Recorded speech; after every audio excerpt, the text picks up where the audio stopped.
we understood from the past hearings that the concern was more about the overall land use than technical design issues. However, if the board has any of those questions, he's here and can answer them.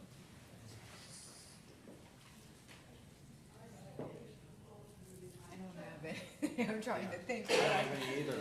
I'm assuming that if you need a civil engineer, you're talking about constructing something, and you'll follow whatever the zoning is and the conditions of any zoning if you're permitted to do this. So that's not something that we've got people who give permits, review plans, do all of that. It's not us. Certainly, and we will be complying with all applicable building Yeah, codes. sure, of course. Just wanted to make sure that the information is here if you had questions about it, that's Great. all. Thank you. All right, thank you all. Okay, at this time, is there anybody here who wishes to speak as an opponent to the zoning? Neutral party? Hear from the sheriff first. Okay. My name is Connie Hilly. My address is 703 Shawhan Road, and my property does directly back up to this property. Are you the farm that surrounds it? No, what I wanted to say was the beautiful picture that was shown conveniently left out all of the residences around that property as well, mine of which is one. Also, that property is very extremely wooded, and if a boy did want to run away, I am assuming that would be a very logical place for him to run to and be hidden. And he could probably be hidden there very easily, to be honest with you. And that is a concern of mine because that's my property. I like to go down and use that property in those woods. And I feel like now I would have to have some concern that could there be a boy working down there. I mean, by their own admission, they are troubled youth. And nobody knows what any of us really could do. I mean, to say that, well, they've never done it does not mean that they might not do something in the future. And I think it is a concern because all of the people that border that property that are in the residential homes are 60 and above. And I feel like they are just not going to feel safe anymore. Now, whether that's warranted or not, I can't really say, but I'm going to say that they will not perceive to be as safe as they were before this. How could they be? I mean, how could we be? Also, by their own admission, none of these children are from Warren County. And I just think that speaks volumes if they are seeking to be, saying Warren County needs this, and yet they're not from Warren County. Miracles were spoken of, so I'm thinking in all of those counties that were mentioned, Greene and Franklin and Butler and Hamilton, could there not be a miracle of another property come available tomorrow? I mean, none of us knows that.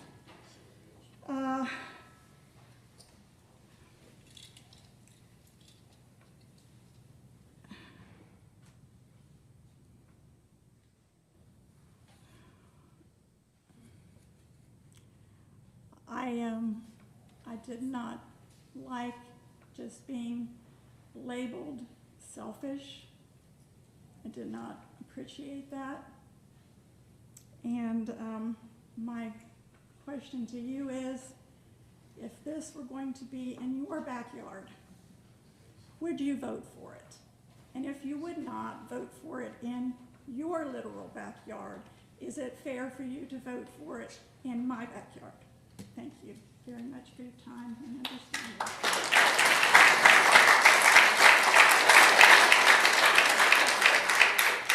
Sheriff, why don't you come up, please?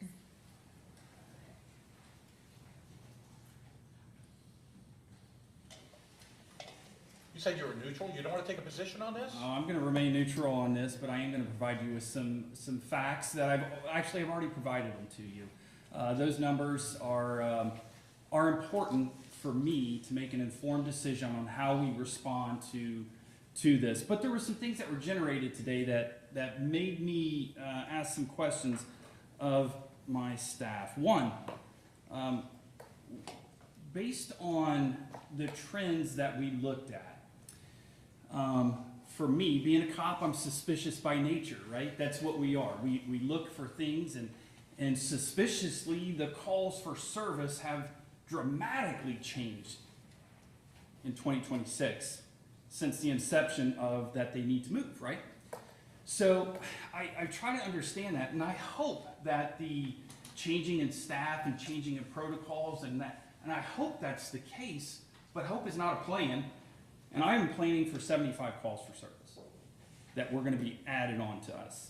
And Bernie's Place was brought up, and in 2025, we responded to, 51 calls for service at Bernie's Place. So far this year, we responded to 20 calls for service at Bernie's Place. But the most interesting thing that I need to bring up to you is when we pull this data from the city of Monroe, we pull the data for that address, the address of Restoration Ranch, not the data in the city of Monroe. So I've hired 2 city of Monroe police officers just this year. And I simply asked one of them, was there any crimes? I'll read it to you verbatim. Hey, did the kids from Restoration Ranch ever commit crime in the community when they run away? His answer is simply this. Now, I need to verify this, of course. I'm going off a cop that just hired in here the last 2 months. Yes, sir, we had many times where the kids would steal vehicles in the area to try to get back to where they were originally from. That is not in your numbers, nor do I have a way of capturing that because that would be a separate address of where that victim would be at. So to say that they don't go into the community, which was said, they don't go into the community and commit a crime, is not correct, right? I guess I was making a point. So, I just ask that you consider those factors. If we need to do some more research with the city of Monroe and try to deep dive, get into these calls for service, I'm preparing for 75 additional calls for service annually. And where the city of Monroe has 4 police officers on duty at any given point in time in their area, I have 1. So, thank you. Before you leave, Sheriff. Yes. So, yeah, and remember I asked the question of kids run away. Yep. What are they doing? And I believe that it's probably accurate that they're trying to get home, they're trying to get someplace else. And then I remember I asked this question, which is, well, how did they get so far away on foot? Well, it makes sense that maybe one of them would steal a car, okay? Absolutely. That seems like a propitious thing you might do, not a legal thing, but also hitchhiking is something that obviously they've done Yes. too. So when the officer that you spoke to from Monroe mentioned about, I guess it was stealing a car, they would, of course, there would be a record of that event. Absolutely. And And I because do they'd not have have to be caught. And if it's a juvenile, that's a special category of thing, because how do you find out about juvenile crime when, in fact, frequently those records are not accessible? So it's different from, juveniles are different from adult criminals, because a juvenile record is not public record that you can get, is it? The call for services, and that's what we would have to rely upon. The actual because call for that's why I'm service. asking you the question, Yep. because the all of the records, because juveniles are treated differently from adults. That is correct. And their records are sealed. You can't go and get a record of a juvenile because in the same way you can with an adult. So, but the call for somebody taking something like a car is something that is recorded. And does it identify the person though? At the point where they capture the person or they arrest the person? Is that Absolutely. what If it you is? have a charged suspect, whether they Okay. are a juvenile or not. So you can actually find out that data? Yes, sir, I can. Okay, yeah, thank you. And if you direct me to, I will. Yeah, I'd Yeah, like to yeah, see Sheriff, it. I mean, just, again, since we're starting to talk about the data, you've got us a list of every call to 903 Union Road, and in 2025, I see at least 2 theft of auto calls to that location, let alone anywhere else. Yes, sir. Sounds like they stole somebody's at the ranch's car, which was pretty convenient of them. They would know that, wouldn't they? They didn't tell us about it. Thank you.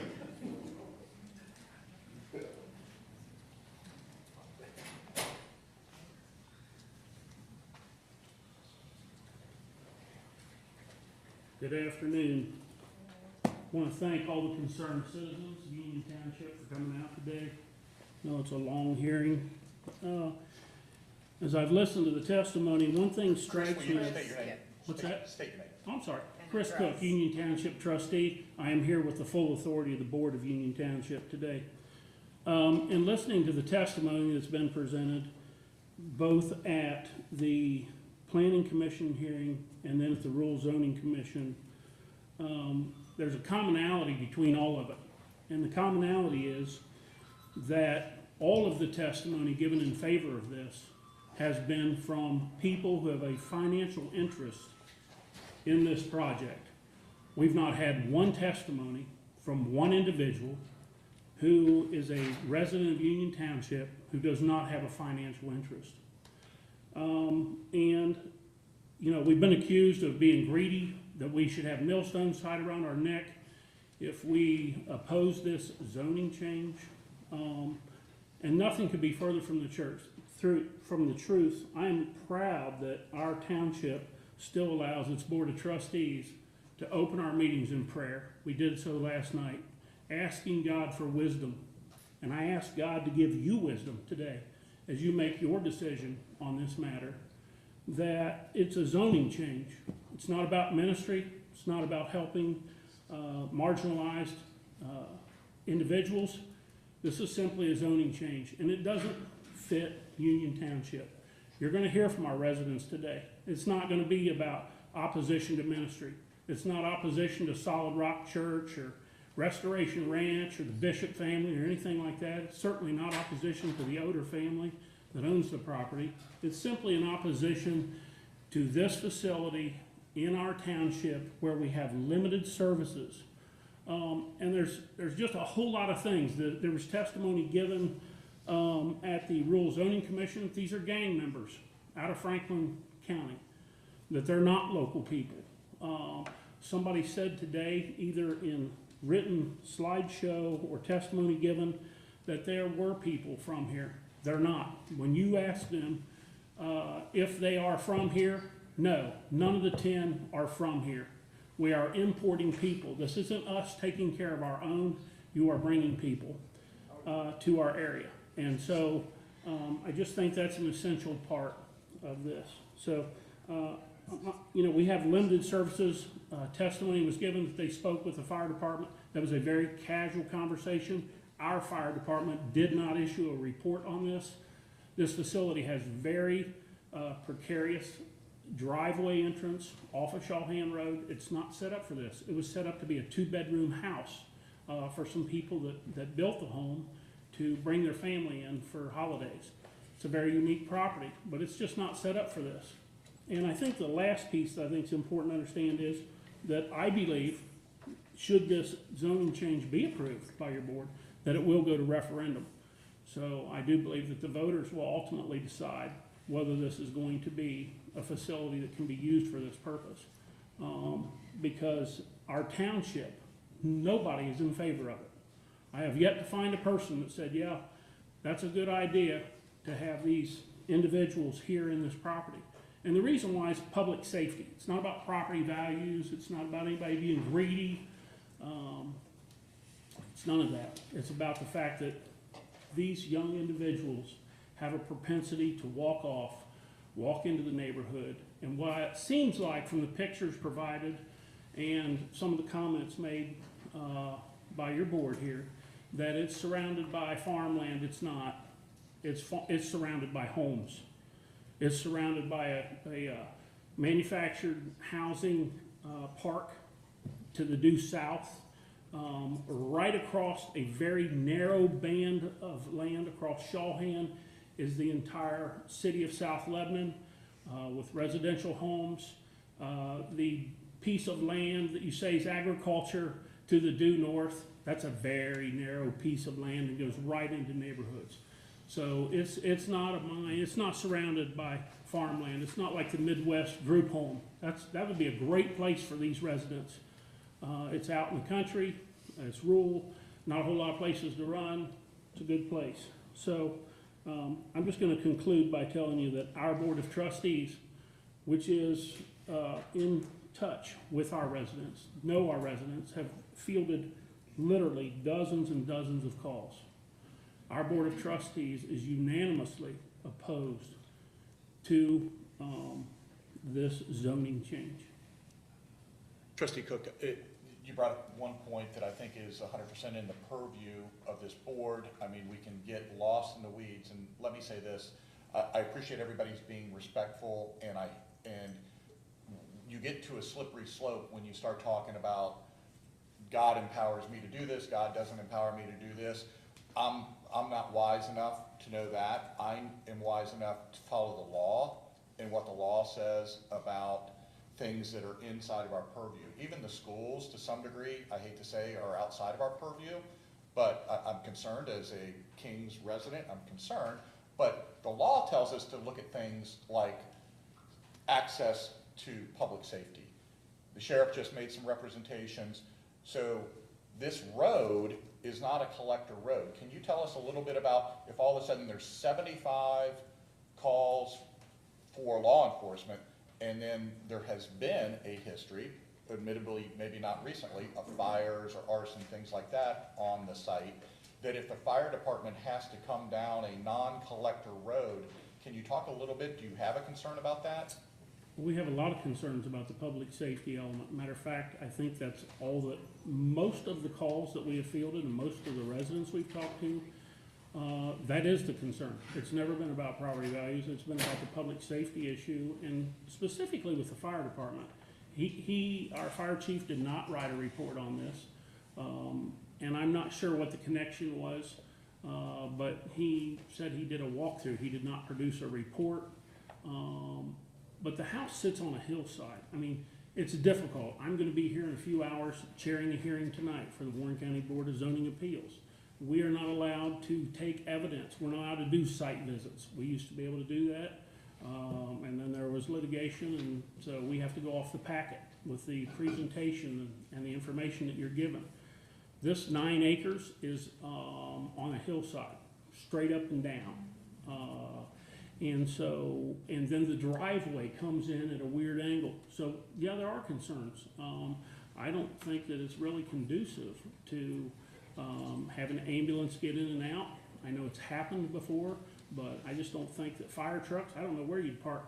If we had to get our tanker in there, we have a very large tanker truck to supply water for a firefighting incident. I don't really know that's really conducive to that. So we do have a lot of public safety issues, and I think those are primary above everything. We have concerns about, and you guys would understand this as the board, about the sheriff's department calls, because we receive our sheriff service for calls out of the South Lebanon Post. If that ever went away, which we hope it doesn't, because we're the beneficiaries of that relationship, response time goes, probably in Monroe, I don't know, I'm not a police officer or the son of a police officer, but, response times are probably 4 or 5 minutes maybe. In Union Township, if we didn't have that unique relationship, we would have probably 30 to 45 minute response times for a walkaway.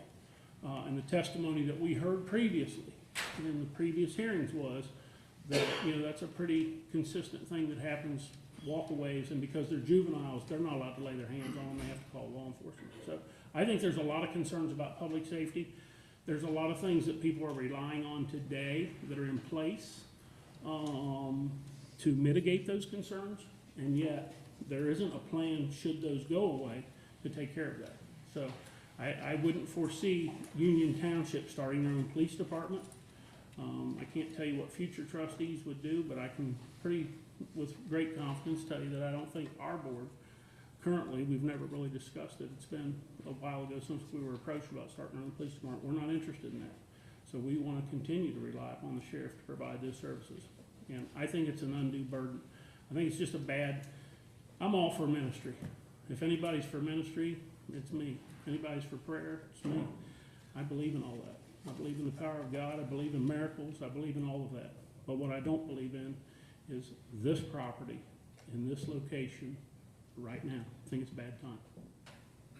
Trustee Cook, do, so I understand your point about, obviously, we know that there's a call and there's agricultural around it, but we also heard from the first woman that she lives nearby, and I've seen the overview. So there are homes that are on the other side of the cemetery. There's a lot of homes. There are homes in the area. There's no question about that.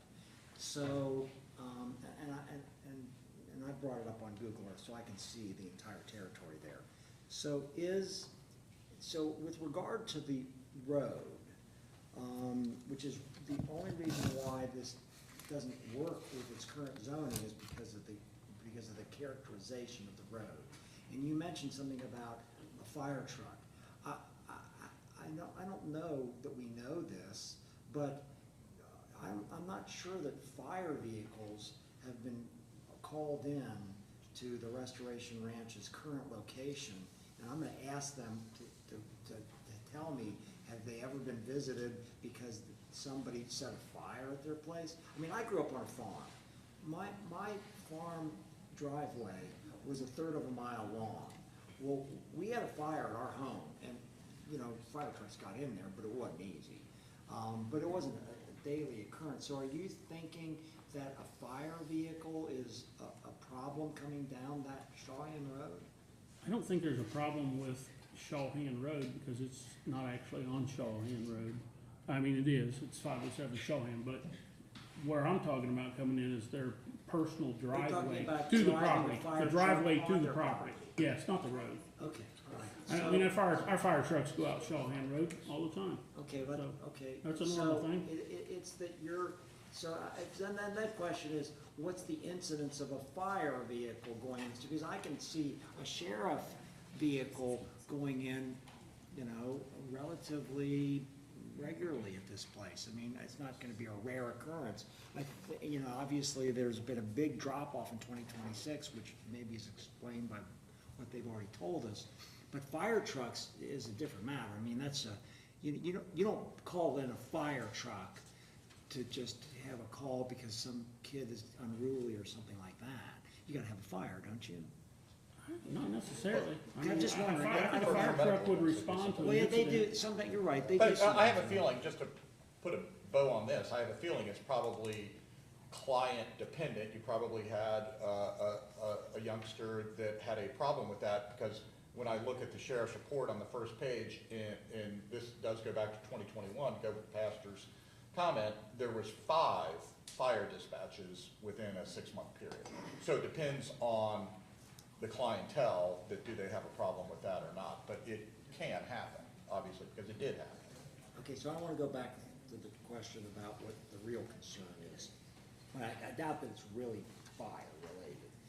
I'm guessing that the real concern is, I think the thing that we're gonna hear from the first person who spoke, and also from you, which is there going to be an escape, that is a runaway from this facility, which apparently has led to some stolen cars, all right, including maybe some of the staff's cars got stolen, but also, are they going to run away into the community and commit other crimes? Is that the primary concern that you have on behalf of your residents?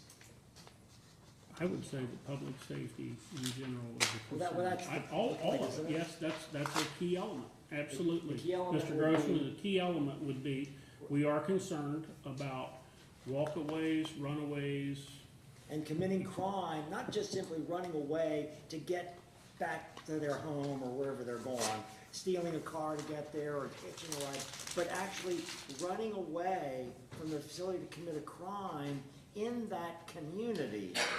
That's the concern. That is a large concern And then, I of the mean, people. so So when I'm thinking about that, because obviously that's true, I mean, some of these juveniles may have had a history of that, so you would think they would have maybe a propensity or the fact that they would do it more than just the average person because they've had a history of it. But then when you think about somebody running away from this facility, would they really run away, commit a crime, and come back? I mean, I just can't imagine that quite. I mean, and the reason why I ask that is it seems to me, and I'm just surmising here for a minute, it seems to me that if a juvenile is running away, they're not doing it to commit a crime in the community, they're doing it to get away from the home. Because if you're leaving to commit a crime and then come back, I mean, I wouldn't imagine that they'd be doing that. So I wonder how many, and I don't know if the sheriff can tell us this, how many, and when they're in Monroe, how many kids left that Restoration Ranch and committed a predatory crime in one of the neighboring areas of Monroe? Are we able, Sheriff, to get that data? We can try. Okay. I don't know. Because it's one thing for them to run away and steal a car, which obviously they're trying to get mobile and go and leave. But it's another thing, and where I live, there are people, juveniles, that have come in and broken into homes, broken into cars, broken into things to steal things. And so, and my community doesn't live near the Restoration Ranch. But at the same time, I think that that's a legitimate concern that your community has, and I'd like to know what the kind of incidence of that is and how big of a concern it is. I have another concern I'd like to just bring up, if you don't mind, and that is the concern that we haven't been given all the data. So, Mr. Bishop testified at the Rural Zoning Commission that he had never been broken in on. His house is adjacent there to the Solid Rock, and he hadn't been broken in. But in later testimony that was brought out and not refuted, these are okay, you have your chance, not refuted, was that an individual broke into his home. Okay, the testimony was given that his home was broken, that his garage, whatever, his property was broken into, and that he pressed charges on the individual. I don't know. That was the testimony that was given and not refuted. So I think, you know, I just hear different pieces as I listen to all this testimony.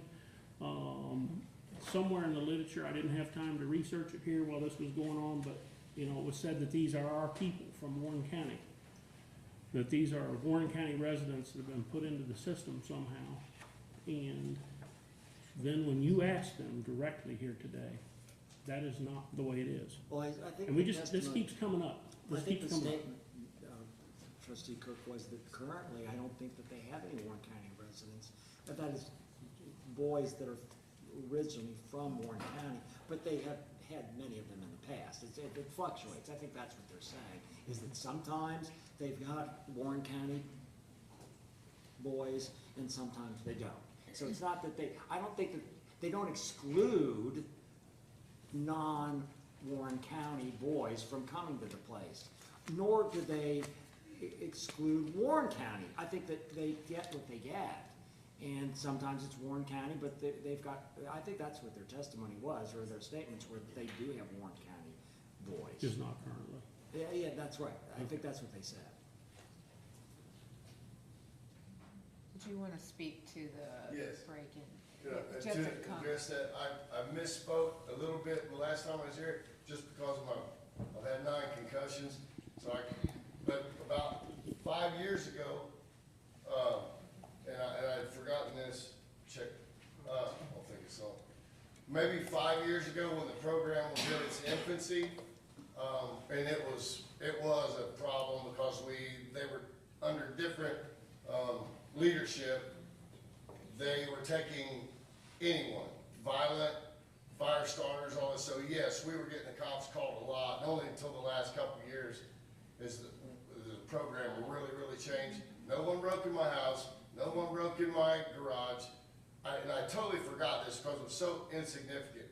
Some boys left the home, they went in my barn, in my unlocked tack room, and they walked in and they took like a pair of cheap Spurs that weren't even mine or something, and maybe a bridle, and they brought it back or something, so insignificant that I forgot about it. And I was encouraged by either, I don't remember, by the police or the former director, said, yes, you need to press charges to make an example to the other kids that they do not come on your property uninvited. So I misspoke when I said never. I said never have they come on my property, and I apologize, I did forget about that one thing, but there was no break-in, there was no robbery, robbery if you, well, I guess technically it was, but they brought the stuff right back. Yeah, so that was the deal, You know, so 5 years ago. Reverend Bishop, may I ask a question about that? So is what happened is that a boy or two boys, I don't know, Two boys. left inappropriately the Restoration Ranch and went to your property, which was right next door, close Right. by, because you're bringing the boys over there to ride horses.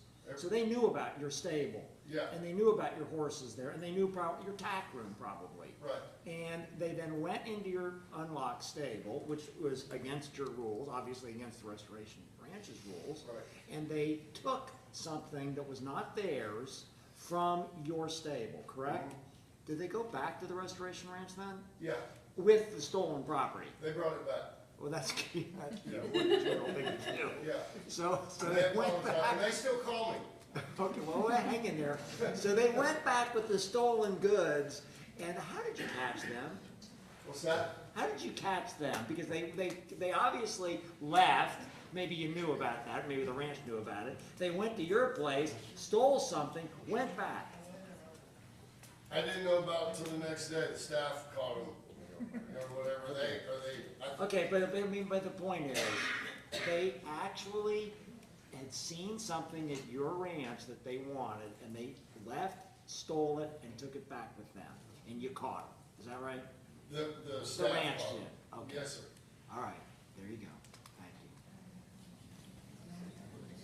you. Just in conclusion, It happens. can I conclude my Yep. comments? Okay. I'd just like to say that this is what the government of the people, by the people, and for the people looks like. And I would encourage you, as a board, to give great deference to the residents of Union Township, not outside influence, not paid actors, but the residents. Their testimony, you're going to hear from them, and as their board of trustees, that you would give deference to Union Township and what we want in our community. And by the way, trustee Cook, I heard you and the previous person who spoke talk about some disparaging comments made about you or about them or being selfish and things like that. I didn't hear that today. So did that happen? Well, I mean, somebody stood up and said, the mark of true religion, when you wanna talk about the mark of true religion, Okay, I'm being sorry. widows and orphans, So that's- when you wanna talk about all the greedy folks in Union Township with their worry about property values, these were the comments that were made from this podium in front of many of the people that are here tonight. So I We was- took great indifference to that, Yeah. that a preacher would stand here and accuse people who are opposed to a zoning change, okay? That people opposed to a zoning change would be criticized in the name of Almighty God. There are a lot of God-fearing residents of Union Township, I being one of them. And I don't appreciate it when I stand in opposition to something based on a zoning change, not the ministry, not helping the downtrodden. And it's, Well, I for stand somebody to corrected. say that was a very disparaging comment. Sure, I stand corrected because as Commissioner Young said that there was the word selfish used. And greedy, and some other terms were used in previous meetings. That's what I was asking And- about. and- I was and asking. I've not heard, I've talked to so many of our residents on their porches, on the phone, had numerous conversations along with the other trustees. I was asking I about haven't the- heard one person, not one, See, I was- make I a was- greedy comment See, I about wasn't property values. I wasn't at the previous, there's two other meetings that have Yep. occurred. Did you attend both of those? I did, And were disparaging comments made during those meetings? at least one of them. Okay. At least one of them found it very rude, very insulting, and It shouldn't be done that way. It just should not be done that way. That's not the way to handle your business. We appreciate you representing your citizens. Thank you.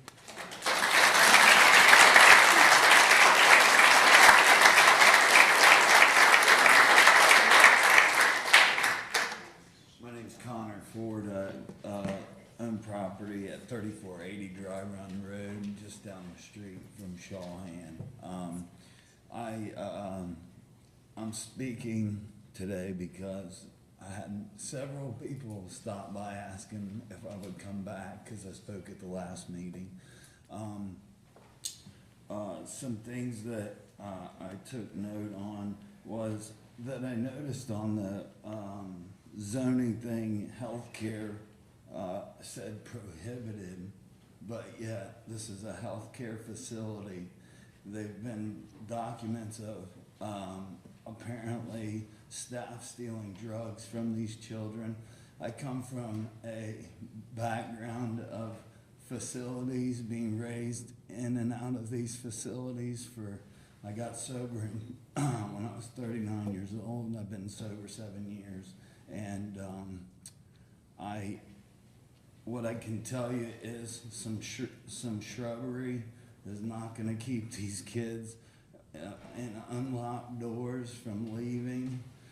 They may not have committed the crimes, just put yet on there, because when desperate times call for desperate measures, that's what they're gonna do to get what they want. They're in the community of Monroe right now, so there's gas stations, there's the Racino, there's all the fast food stuff. There's not neighbors, there's not community, there's not children playing in the park across the street. So our concerns as a community is not, I started a 501c3 to do this. We looked at the Oder Ranch and we realized, because we were gonna do equestrian therapy, and we realized that is not a place for equestrian therapy on the side of a hill. Well, how many horses can you keep there? One? Or, that's really not my expertise, but by looking at the property, it doesn't seem very fitting. They mentioned these kids are leaving looking for connections. 84% of kids that are neglected, juveniles, are reported as have substance abuse disorders. We have a trailer park right to the south. We have Bernie's house. We have meth addicts running around South Lebanon. These guys will get what they want. They will commit more crimes. It is inevitable. I lived it for 20 years of my life. I spoke with Lawrence years ago when I was starting up my 501. Thought they had a great program, but to put this in a residential community is outlandish. Every place I've ever been, if the door was open, I ran. We then commit crimes. We don't want to commit crimes, but when we're pushed to whatever means it is, that's when we commit crimes. Something else that I was looking at is the staffing issues that were reported in the last meeting that was here. One of the staff members had one of the students or clients looking for his lost pistol in his car. What does that say about the staff at these places? One of the staff members was accused of assault on a police officer the day before he started his job at Restoration Ranch. I don't know if that was mentioned. Anyways, I speak from a lot of experience living in and out of these places most of my adult and childhood life, because I come from some really ugly background, hooked on opiates, crack cocaine, you name it. If it was available, that's what I did. That's what these kids are susceptible to. They're already living in these environments. They're court ordered here. They don't want to be here. I've lived it, they're gonna run. Granted, can they change? Success rate on drug abuse right now is 4 to 6%. So if that doesn't say, not to mention, we're not, like they've said many times already, these kids are coming from inner city Dayton, inner city Columbus, inner city Cincinnati. How many are coming from here? Not very many. Is there only 10 in there right now because we're about to run out of a place to go? So we're not taking that many right now. What happens when there's 21 of them in there? The more kids and create more chaos, right? Why are 18 and 19-year-old kids with 11-year-old boys? So those are the concerns.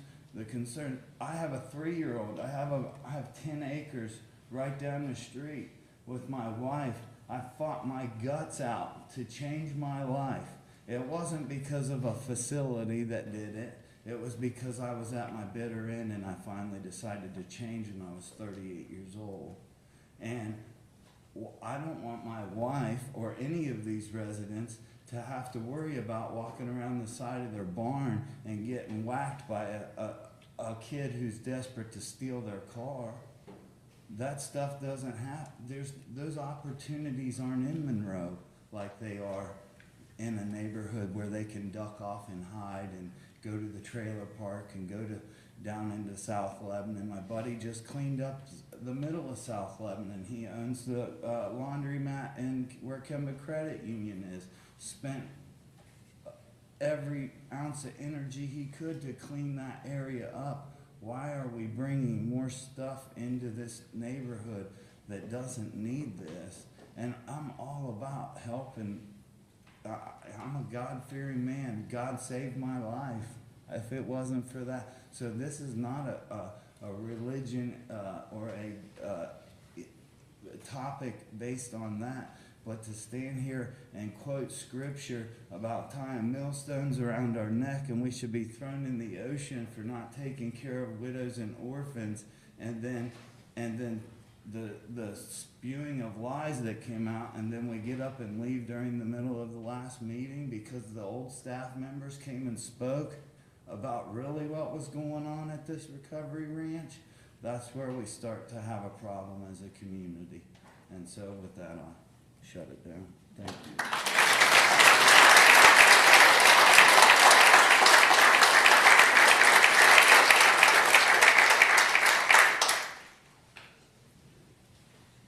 Hi, Ryan Willis, 1391 Arapahoe Drive. So I live kind of a hop, skip, and a jump from where this planned community would be. And so based upon kind of objective facts, I'm just asking, what kind of a safety risk are you willing to look past? Are you willing to tell me, my son, my daughter, who are 11 and 13, that it's okay, that this is a burden of society and that they ought to bear that? One of the points that was made earlier on was that this is the only site, and yet this gentleman spoke, and it seems to me that he has property that could be available adjacent to where they are right now, that they might be able to build. I think if we go back by way of history lesson, when you approved this the first time, it's important to note kind of the caveats that were there. The caveats were, it was basically near Monroe, but there was hardly any residential places around it. You had Solid Rock Church that was basically sponsoring it and saying, we're going to stand behind Restoration Ranch and we're going to let them build a building there. But you've never asked the $25,000 question. Why didn't it get done? Why is there a divorce between Restoration Ranch and Solid Rock Church? What we've heard today is, well, Solid Rock Church has decided that they're going to have a school and they want to do a Christian school. What's really happening, and it's just common sense, is there's a divorce here. And there's a divorce between the church and Restoration Ranch because Restoration Ranch is a security risk. And the members of their church and the folks that are running the church have said, enough's enough, you're out. If this was the only place that this Restoration Ranch could go, my question is, where are the facts to back that up? Where are the facts to back that up? Because that point that they're getting evicted was not disclosed during the rural zoning board meeting. Why not? At some point in time, credibility ought to matter to you. It ought to matter to you that you're getting half-truths and pieces, and the story keeps changing a little along the way. Commissioner Grossman raised the issue about, hey, there's such a drastic change in 2026 about the number of calls that Monroe Police is getting, because they've changed their standards.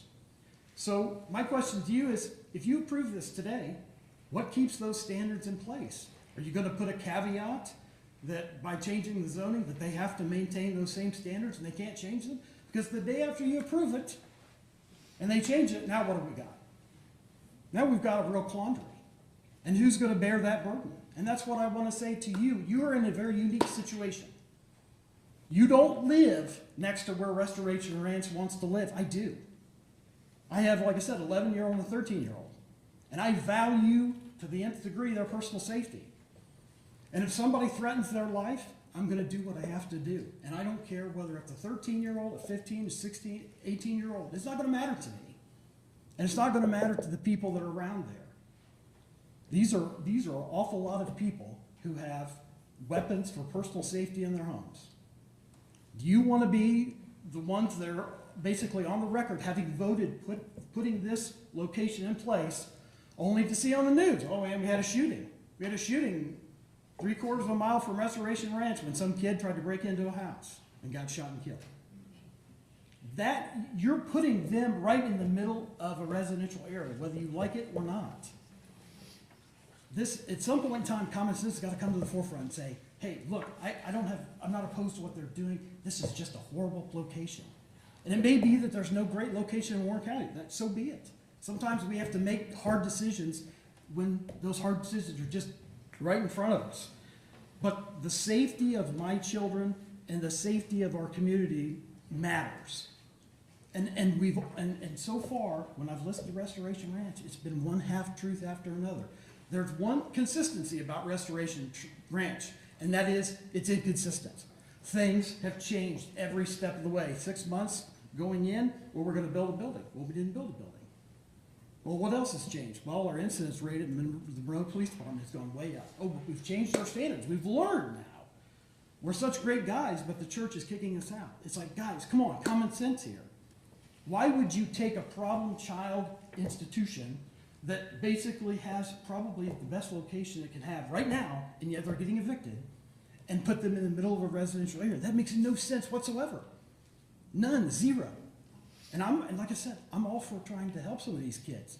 But this isn't helping them, and it's not helping us. And at the end of the day, I just feel like we talk about the well-being of children, like that should matter. And I'm in agreement that it should. But what about the kids in our community? Don't they matter?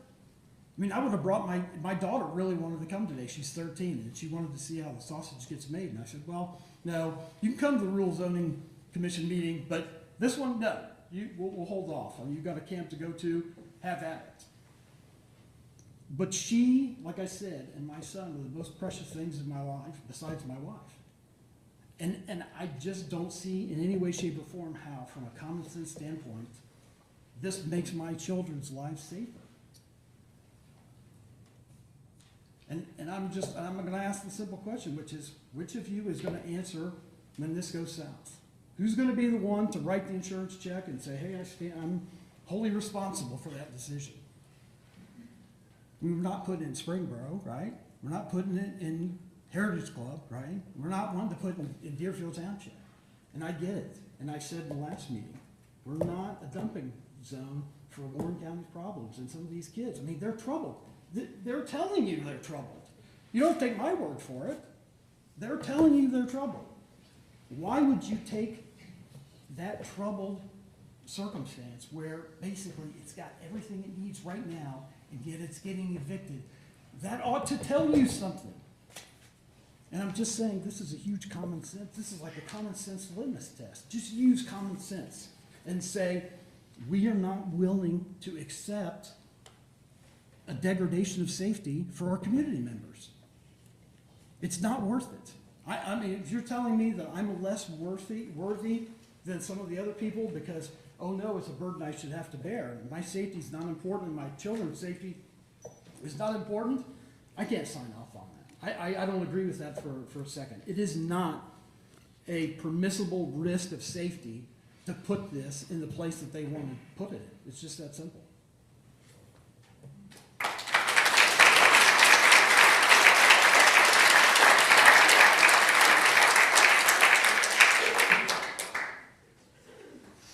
Hello, I'm Tim Combs, lifelong resident of Warren County, grew up on Shawhan Road, and my mother still lives there, so I'm speaking on behalf of her, a widow of 89 years old that lives there in Shawhan. Where I grew up, we were within walking distance or bike ride to the cemetery and also this property, so I'm very familiar with it. I'm going to try to not be redundant because I echo much of what was just said, as well as this first speaker. It on the map looks one way, but when you live there and you walk the area, you realize how close proximity this particular property is to all the homes, neighborhoods, and people of both children and elderly adults that would be at risk if someone were to leave Restoration Ranch.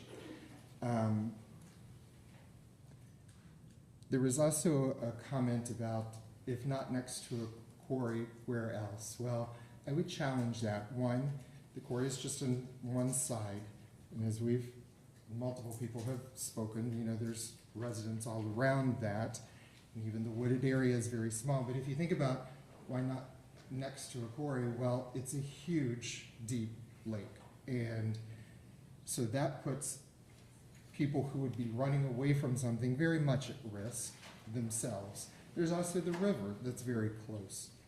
So when you look at it, you have woods that they can travel through, you have a lake that they could drown in, you have a river that they could get caught in, or you have residents that they could disturb.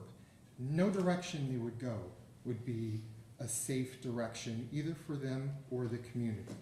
So that's something I would like for you to think about.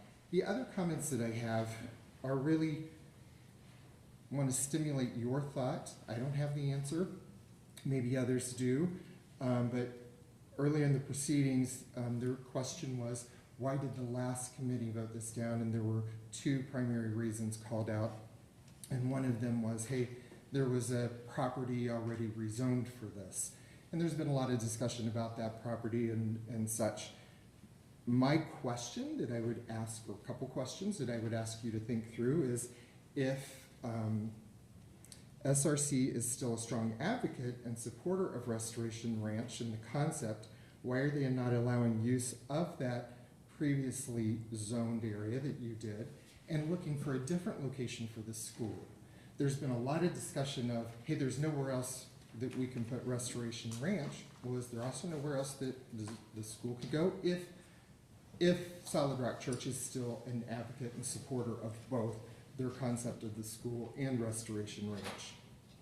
And if they are still a supporter and Restoration Ranch has been successful there at that property, is there enough property to put the school as well? And we may say, well, would that be safe? I don't know. We're saying that it's safe in and of itself, Restoration Ranch. So if they had a school right there, wouldn't that be a natural place for these students or youth to possibly go to school? If the land would support both, and if Solid Rock Church really wanted to commit themselves to supporting both the mission of Restoration Ranch as well as the school.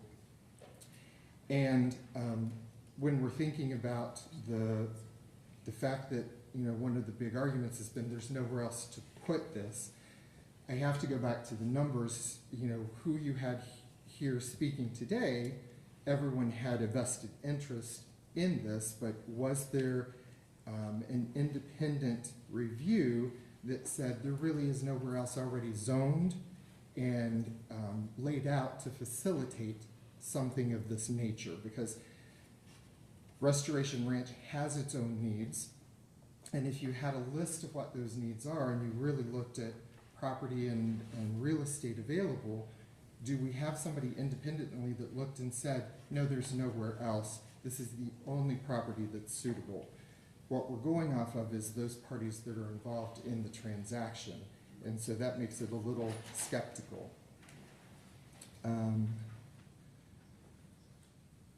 Sorry, let me catch myself up.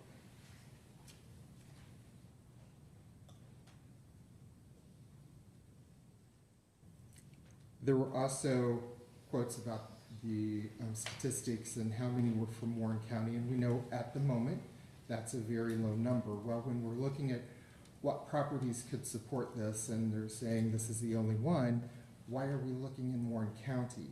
You know, if that's your point of reference, most currently are not from Warren County. So maybe that view needs to be widened so that they're looking at a broader area of where this could be located that actually is more pertinent to where the youth are coming from.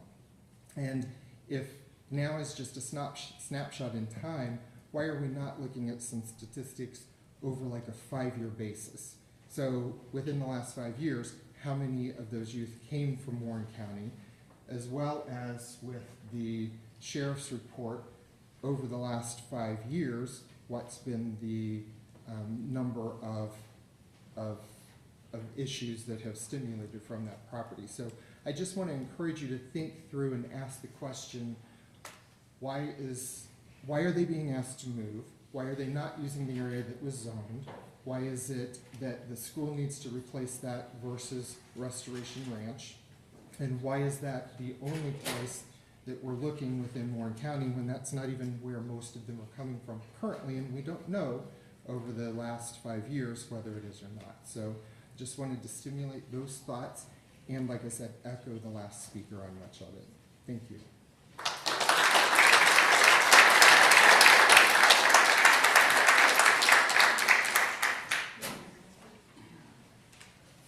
Hello, I'm Leslie Oberlin. I live at 3441 Harvest Ridge in Oberlin Springs, which is a community about a quarter mile, a 5-minute walk from this property. And I just had a couple things I wanted to bring up. One is that I heard their realtor say that she only looked in Warren County. So when they say it's an all or nothing situation, I think they didn't do their job. And when I come across limited availability, it makes me look for more solutions and not just say there aren't any more. So I think that it's not really the only property that would be available for this type of business. Last hearing at the Rural Commission hearing, there was a really interesting gentleman who worked for them, who no longer worked for them, that ran the horse therapy. And I've been a horse owner, and this property, just to clarify what Chris didn't really say well, sorry Chris, but is that there's a main road and then it is a hair clip turn to get into the driveway. So a fire truck could only come from one direction. I don't think it could come from the house being on the left to turn and go down, because it also is a hill straight off of Shawhan. And when you look at the map, it looks like it's one big piece of property, but it is such a steep hill, I wouldn't be able to walk all the way up without stopping at least once. It's a huge hill, much bigger than the Oberlin Springs Hill.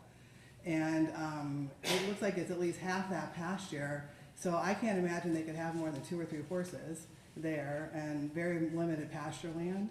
But the gentleman who used to work for them in the horse therapy was leaving, and said he was leaving the state that next day, so he's not here to talk. But he was really clear about how inefficient that whole part of their program is, and that there was lots of issues with it.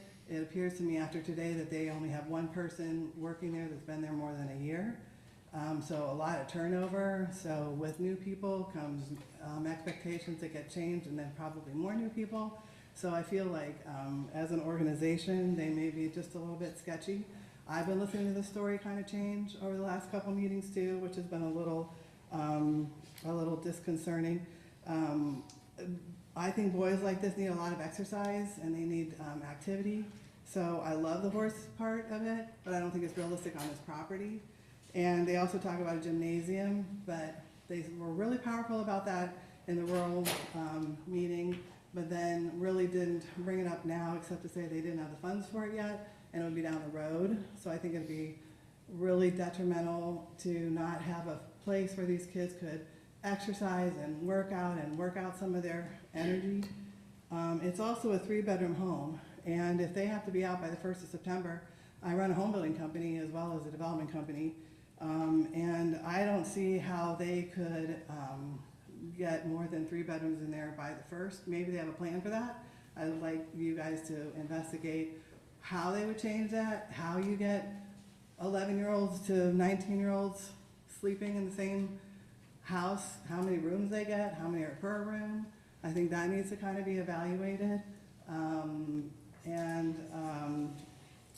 I just also want to say that the trailer park is a 1-minute dash, and that's where most of the drugs would be gotten from the kids. It's pretty well known in the entire area that there's a lot of access to drugs.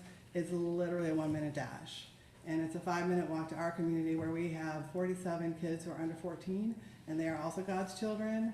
And I do think that we have to pay attention to just all the great hiding places and all the opportunities for these kids to jump from that house, and where do they go, and how do, what are they doing, and I think that's been probably beaten to death, so I won't really plug on that one too much more, but those are just the points that I would like you to consider. Can I ask you a question? Where's Overland Farms at? Oberlin Springs is right at the curve, at the bottom of the hill. It's on the same road. It's on Cheyenne? It's on Shawhan. It's, if you're facing the property, it's to the left. It's to the north. It's 142 acres. We have 137 I know, homes. I was at your groundbreaking, and I was there when you were building homes. Yeah, And your home building company was at Pendergrass? Pendragon Homes. Pendragon, that's Yeah. right. Okay, I see where you're located. Yeah. So we have 137 lots there. We have 26 left to sell, but we've got over 100 families living there. And that trailer park you're talking about, do you know how many, that's a huge trailer park that's right down the road from this. Yeah. Is there a lot of, I'll ask the sheriff if there's a lot of crime coming out of that. I think that would be a really great question, and that's really where a lot of the drugs are. I mean, that's where people are buying drugs. Okay, thank you. Yeah.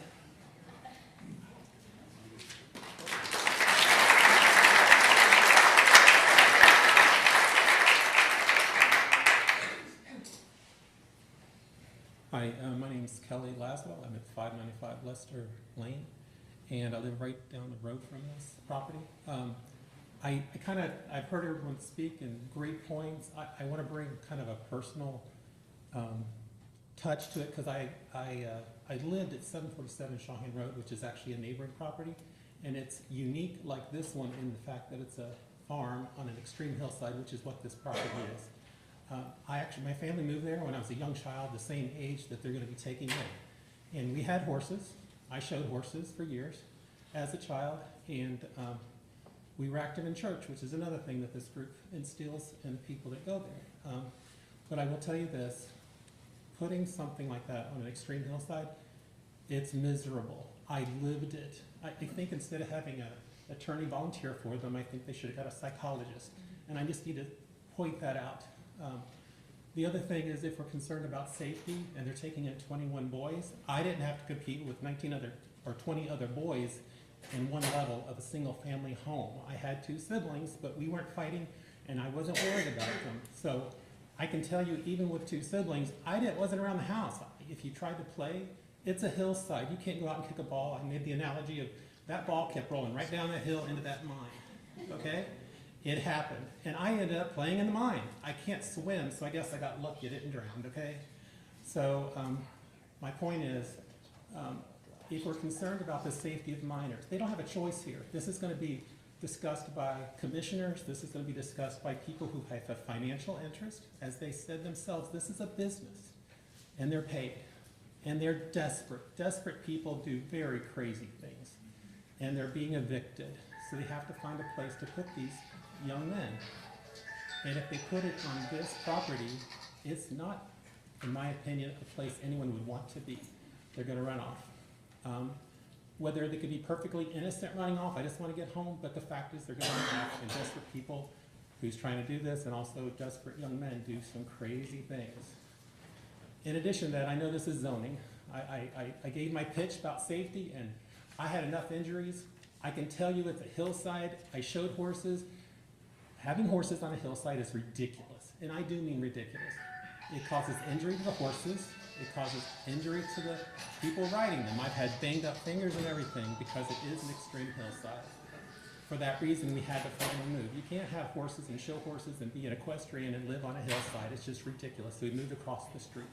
So I'm still around. I'm still part of the neighborhood, but it's not on a hillside. And then since it is zoning, I want to point this out. I drive by the property constantly. It is out there. It's a spectacle, but it's a nice spectacle in the sense that the current owners keep it fairly clean. It's not doesn't have a lot of dumpsters. It doesn't have a lot of parking. Lot filled up. The only flat ground was created by Mr. Oder. He wanted to have what I characterized as this watchtower looking over his mind. That's why it's this extreme hillside going up to a single family home. They would drive in with their Escalade, park in the garage, and they'd look over what they paid for all they had. So that's what this is. So whenever they say that this is the perfect place, on paper it looks great. It's 9 acres. It looks great. It's got a barn. It's got a house. Warren County apparently is allowed to cram 21 children in the lower level. Okay, that's not my place to judge whether that's right or wrong, but if they could do it, okay. But when it comes to the zoning, it is that hillside. And also, the road is challenging. I've driven by when there's been an ambulance parked up against the gate, and you have to come in from one direction. And if you get out, you have to like carefully back out. I watched it done. It's tricky. So getting a fire truck, oh my gosh, that would be a nightmare. In addition to that, they've drawn in this gymnasium. So I know that the hillside's not a real viable option to play around. So what do these 21 young men do? They're stuck in this house. So they build a gymnasium, but as a resident, we're protected because as a resident, like you can't build all these buildings close to the road. They have to be at least even with your house or back behind the house. Well, not with what they've drawn in. Their drawings show that gymnasium shoved up against the road. It's closer to the road than all these other buildings are. So they're gonna try to do whatever they wanna do. Okay, as I grew up, I owned a landscape company. The other thing about what they proposed with this zoning change is they don't really want to plant any plants. They feel that because they're a charitable operation, they don't need to do that, and they got plenty. Well, I looked at the designs. Today, you can see everything. You can drive by, see the pool, if they're going to fill it in. You drive by, but you see everything. The plants they have is not sufficient, and their drawing isn't either. So I live there, so now I'm going to have to, if this were to pass, not only about the safety, but I'm driving by, now I gotta look at dumpsters, now I gotta look at a gymnasium built up against the road, and there are no plants, and they have no intention, according to what they wanna do, to actually do what they're required to do under this zoning. So, that's my 2 cents, I just wanted to share.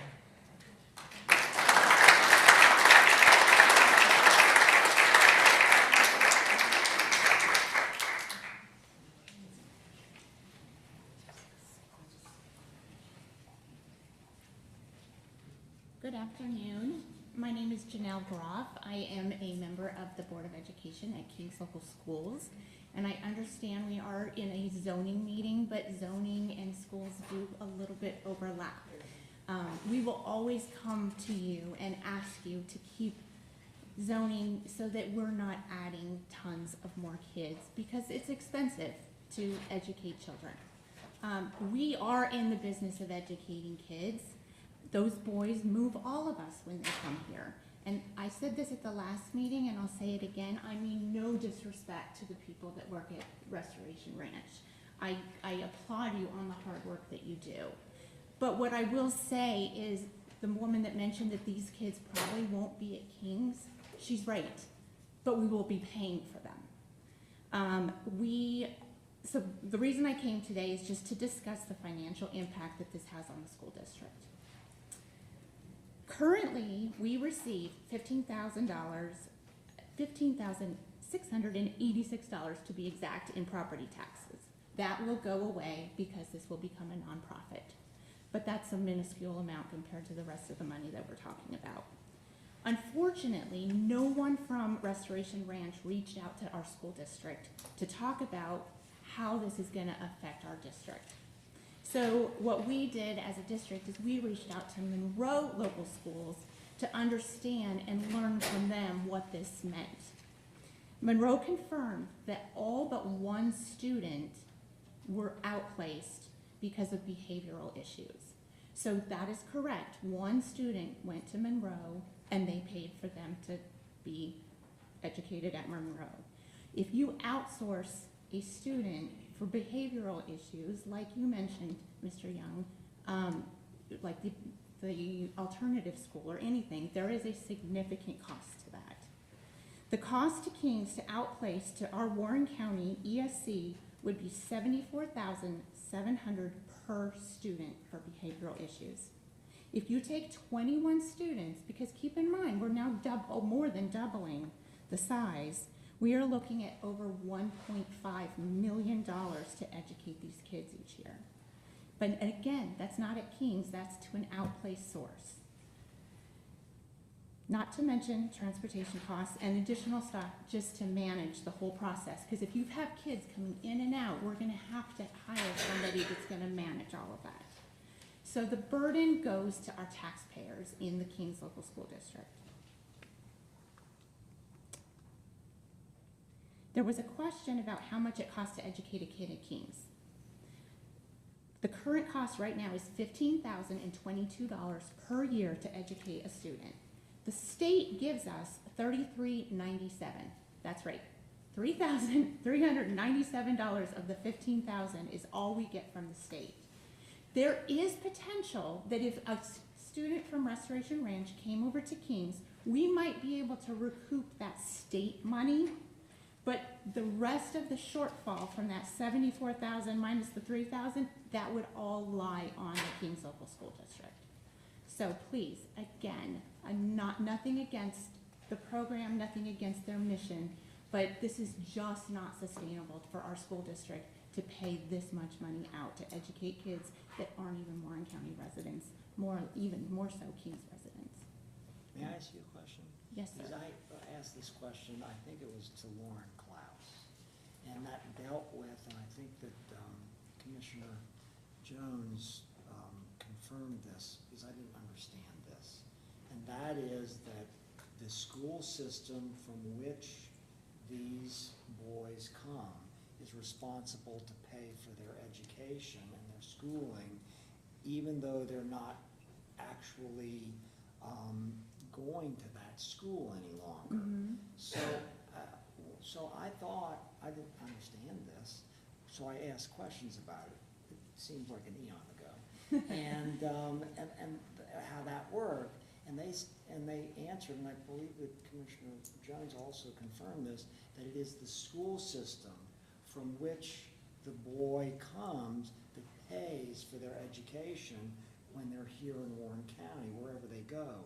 Is that not accurate according to you? That's not accurate. According to Monroe, who we called to understand how the money works, they did not get any money except for the state money that is allocated per student. So the comment about the fact that under the law of Ohio, when you have a placed juvenile in a facility outside of the county where they were originally in a different school. So remember, I talked about Cincinnati Public Schools. Mm-hmm. Yeah. And to your knowledge, in your conversation with Monroe, that's not accurate?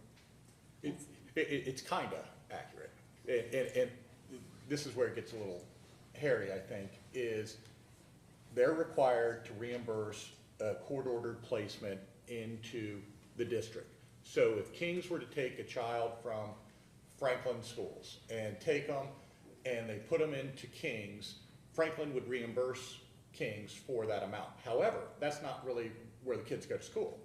You take them because of behavioral issues or what have you, and you take them to the Warren County ESC. The Warren County ESC charges a fee of, boom, $50,000, $70,000, whatever. $74,700. But yet, Franklin is reimbursing you for the cost of just the public education side and saying, in the state law, it says, well, that's on you. You're deciding to send the kid on. Yes.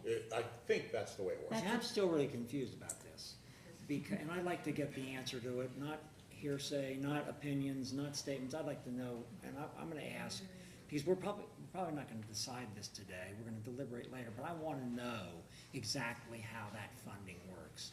And right now, I still don't understand it. And, there's gotta be a clear answer to this. I'd be happy to find a clear answer for you. No, that's okay, you don't have But to. I can tell you what we know, and we know that Monroe was not reimbursed for those excess But you costs. see, I wanna actually know how it's supposed to work from people who are administering this program and actually funding it. And that's why I'm asking you. And asking Monroe is interesting, but that's now bringing in another set of people that are not here today for me to ask questions about, or us to ask questions. Mm-hmm. I really do want to, I do think this can be a significant issue, although I'm not sure that the addition of 21 students is, I mean, I don't know how the school funding works really well, except I pay property taxes, which is 75% for schools. So, you know, I do want to know the answer to this question. I want to know exactly how this works. Yeah, I mean, honestly, for me to sit here today and give you an education on school funding would take days. You know, I'm not asking you. Yes, I know you are not. But I will say it's very complicated. Well, I understand millage rates, and I understand schools put on levies for operating and for capital costs. There's different types of levies they put on, some that stay forever and some that disappear. But these are operating costs, and these are operating costs that we would not recoup. Yeah, that's what And I wanted, and that's what we I are want to understand. estimating $1.5 million in unrecouped So I want to expenses. understand how this system works, that's all I'm asking. I understand that, sir. Sure, thank you. You're welcome. Thank you.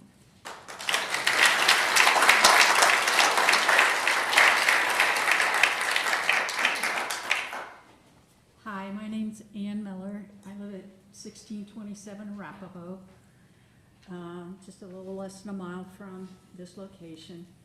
And I did send a letter with some exhibits to the board, and I trust that you received copies of the letter. And I just want to raise a couple issues. I did grow up on a farm on Union Road and rode horses down Union Road when I was a child, past this property. It's a very flat area. You're talking about the one that's The one currently that they're currently at.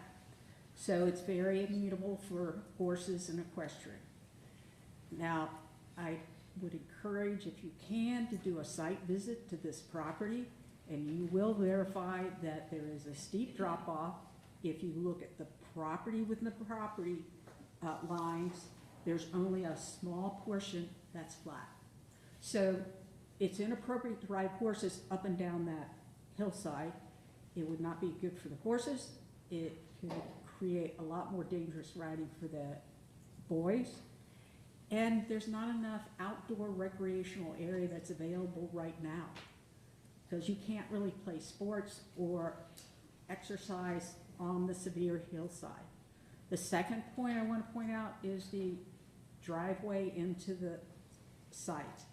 With the additional parking that they're going to put in there, I'm not sure even EMT vehicles will be able to do a turnaround and get back out. And backing out, as people have said, is very dangerous. There's a blind hairpin turn.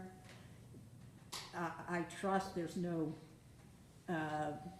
fire truck that could get down in there and turn around. So I'm concerned about that. The internal workings of this house, they've not identified what they're gonna do.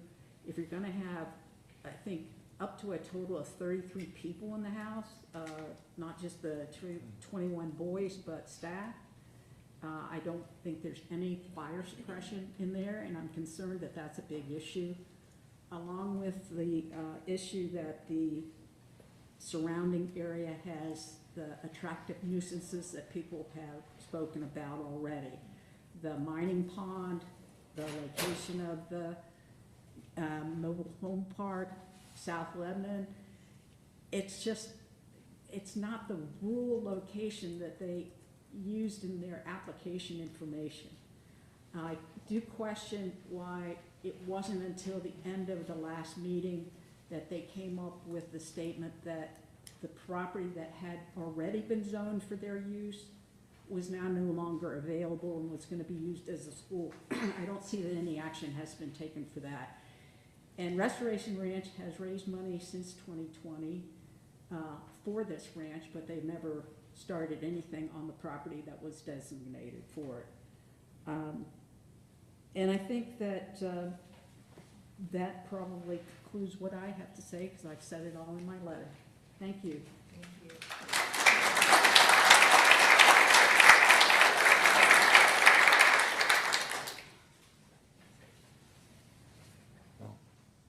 Welcome back. Hi. Thank you so much. Oh, so after listening to everybody, and I just can so relate to a lot of them that recently came forward, especially as the opponents. My name is Candy Spence. I was a former insider with the Darling Bishop Home for Life. I worked as the house mom, and I was also a direct care staff. And I was there during the launch of Restoration Ranch. I saw a lot, and they say if you see something, say something, and I saw something and said something, and things just did not go well after that, because I had to ask some hard questions. And to somebody like Lawrence Bishop, you don't ask hard questions. If you do, if you talk about money, or if you talk about, you know, just different reasons why they are doing what they're doing, they don't take that very well. And so I have some notes here. I have recordings. I don't know if you want to hear them. They are from one of his top staffers that I recorded on a phone conversation that I had with her. And she was responsible for training the individuals that came in and wanted to be a part of Restoration Ranch just as an employee. And she explained some things, and I can play it at your request, but it's a very short, but it talks about how these boys are, and Lawrence said they're not that bad now, but she says they're the worst of the worst. They're wards of the state. They are just, this is the last stop that they go to before they go to juvenile prisons and jails. They are just, and my heart goes out to them. I wanted to help. I mean, I worked with ministering to women on the female side. You know, I worked at that home, and just the staff is, and I believed every single one of those staff from the bottom of my heart. I believe that their heart was for those children and for those kids. On the other hand, on the leadership side, let me just kind of go through some of my notes. I'm not here as a resident. I am actually from the neighboring county of Butler County. But more importantly, as a former insider who witnessed the inner workings of what went on with the Bishop Family Residential Ministries, and specifically the launch of Restoration Ranch, and like I said, the Darling Bishop Home for Life. And I believe it's a business model masquerading as a charity, honestly, due to the financial incentive to take in at-risk youth. Lawrence Bishop just said when he first started, he said he saw somebody come up to the front with two baby infants that were foster infants. They were twins. I was there in the service at the time. And he said, just my heart was so full, and I just wanted to I wanted to start an orphanage. And I believe at the outset, I think that originally, his original intent was pure. I think he really wanted to help. I think he wanted to just give, just do something along the lines of what his mom did. And he says, Mom did the Darling Bishop Home for Life. I want to do Restoration Ranch. But when he found out how much money there was at taking in not just infants and not just children that just get removed from their home, but at risk, it was a purposeful thing that they did to take in those that have, they say that children in foster care have PTSD, some of them worse than veterans of war. because of they're taken, a lot of them are taken because they're, it's poverty. They're just in poverty, and they get taken from their homes, and instead of helping the parent, a lot of times it's a single parent, instead of helping the parent with what's going on with her and her inability to afford, a standard of living, they take them because of, and there are books written on it. A gentleman by the name of Daniel Hatcher, he's an advocate for foster youth, and he's written the book called The Poverty Industry and of Injustice Incorporated. It's a wonderful read, and that's what kind of got me in trouble. I started reading, I started finding a few things out, I started attending meetings and back office meetings and meetings with Lawrence and I started recording. And I started recording these meetings, and it wasn't until the aftermath and after I had left the ministry, because I lived on the campus, I lived there for 8 years, and my husband did as well, and we saw so much. And when we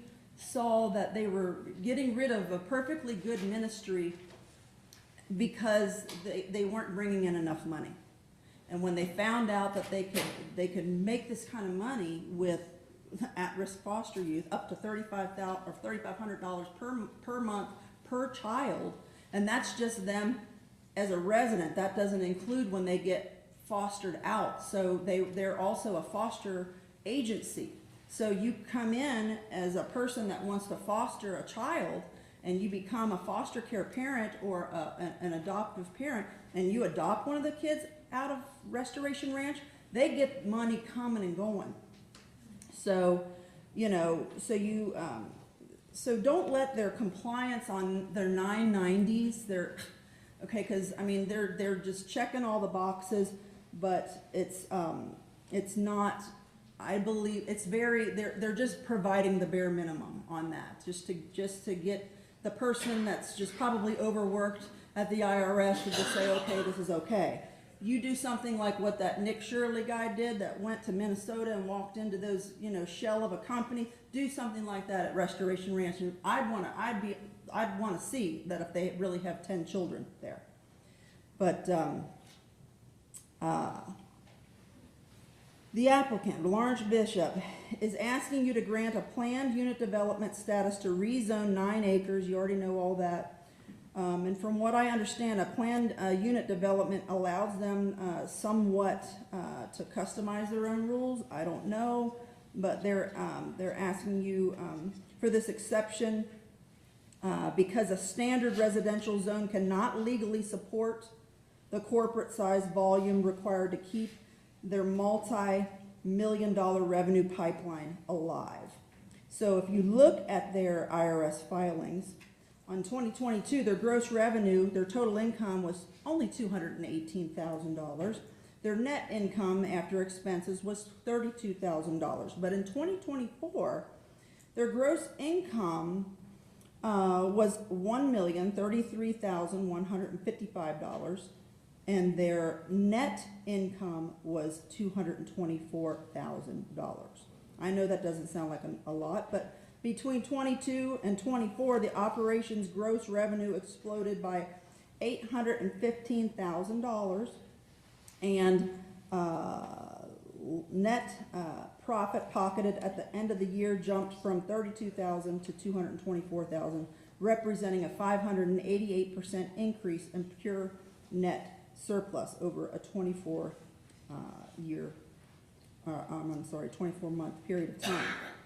So for 4 years, Lawrence Bishop collects hand over fist donations, not just money that he's billing the state, but he's also taking in donations. He's having auctions where people are just giving because, we all wanted to give. I was part of that culture. We gave to this ministry because we thoroughly believed in the mission.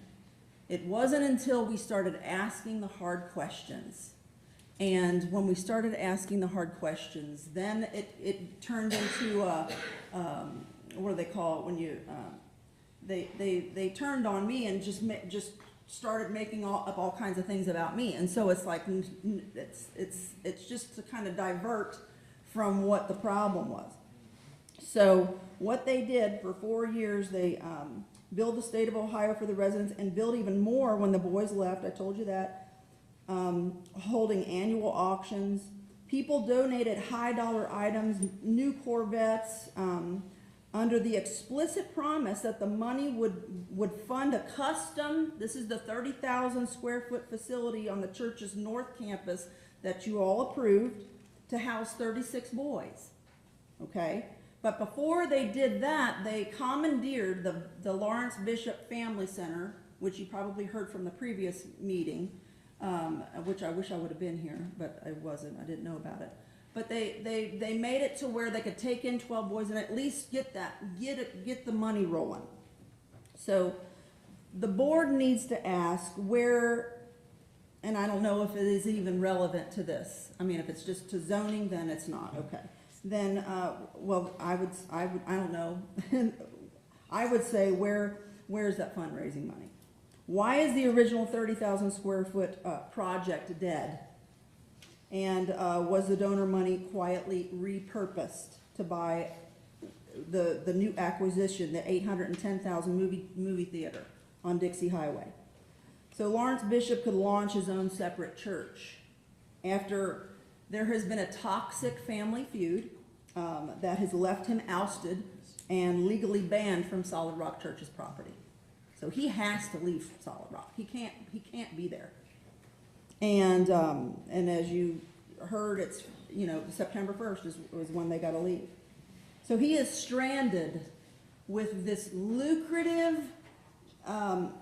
state and federally funded pipeline, but minimal to zero access to the church land where the original Restoration Ranch resides right now. So this is a desperate pivot onto Shawhan Road that he hasn't I don't think he's even acquired it yet. I mean, I think it all is based on what you all tell him, whether or not he's able to lease it or acquire it.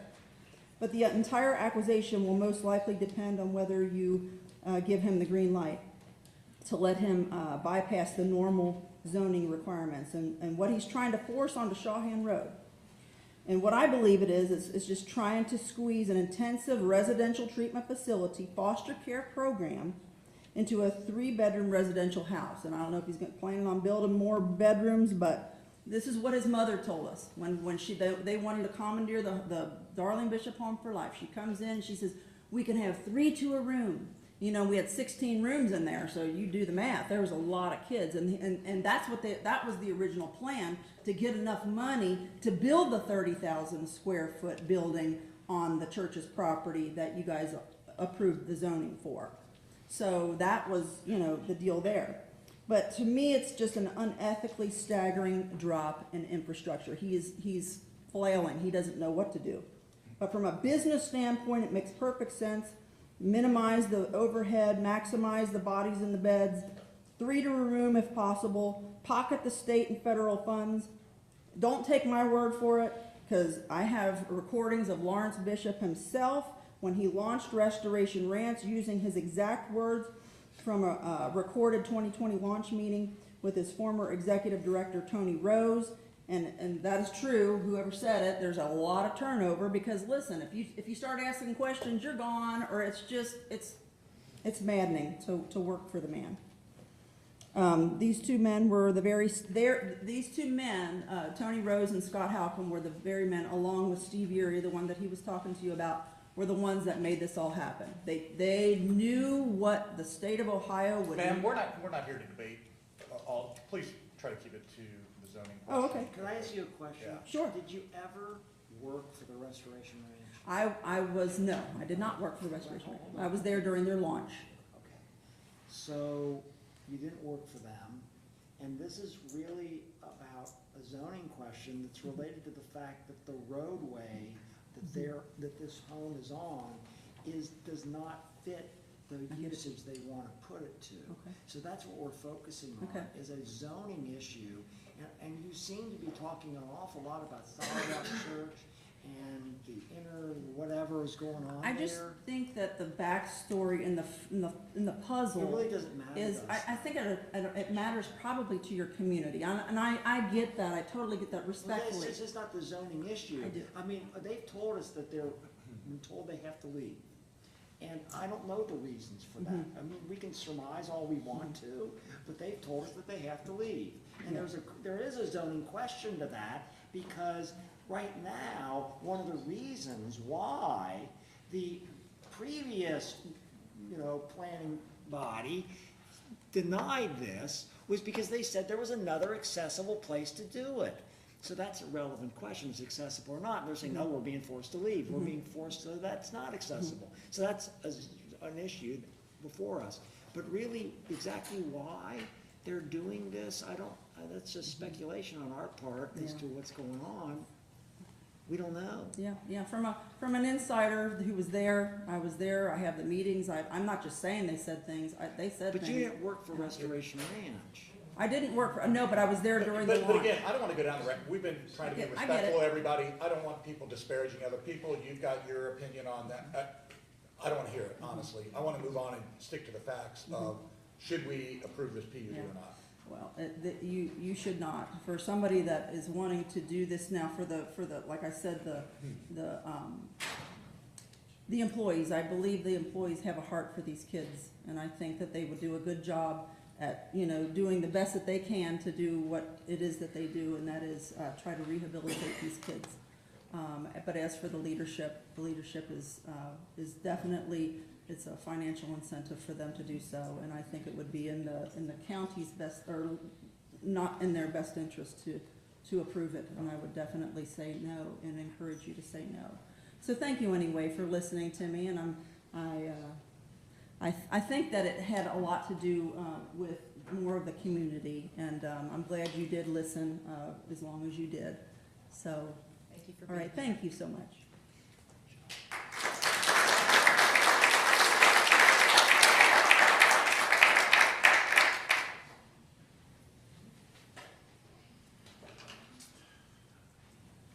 My name is Dennis Fox. I live on 696 Shawhan Road, just above where the Restoration Ranch is going to be put. And one thing I would ask you guys is, the policymakers for this, okay? Your job is to benefit what's best for the community, am I correct? Our job is to apply the law. Obviously, zoning. when you There's say zone- so. There's zoning regulations that we have that exist right now. We're I agree. responsible for I zoning agree. in Union Township. But basically, you get elected by doing what's best for your community. Yeah, sure, but Okay. we have to follow So, the law. as you can see, and I agree what they do is probably a great thing. I'm a Christian myself. I believe in helping people. Me and my wife and my church, we run a food pantry. We help a lot of people. But I will tell you this, as you look around and you hear the feedback you're getting today, take that into consideration, okay, of what you're doing to this community, okay? That's what I would ask you. Be prayerful about it, and you do the right thing, okay? And I'll leave it at that. Thank you. Thank you for being here.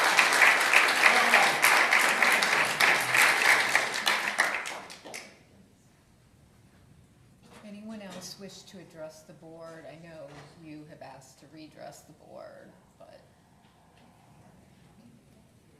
seeing none, I will give you a couple of moments to respond before we close the hearing.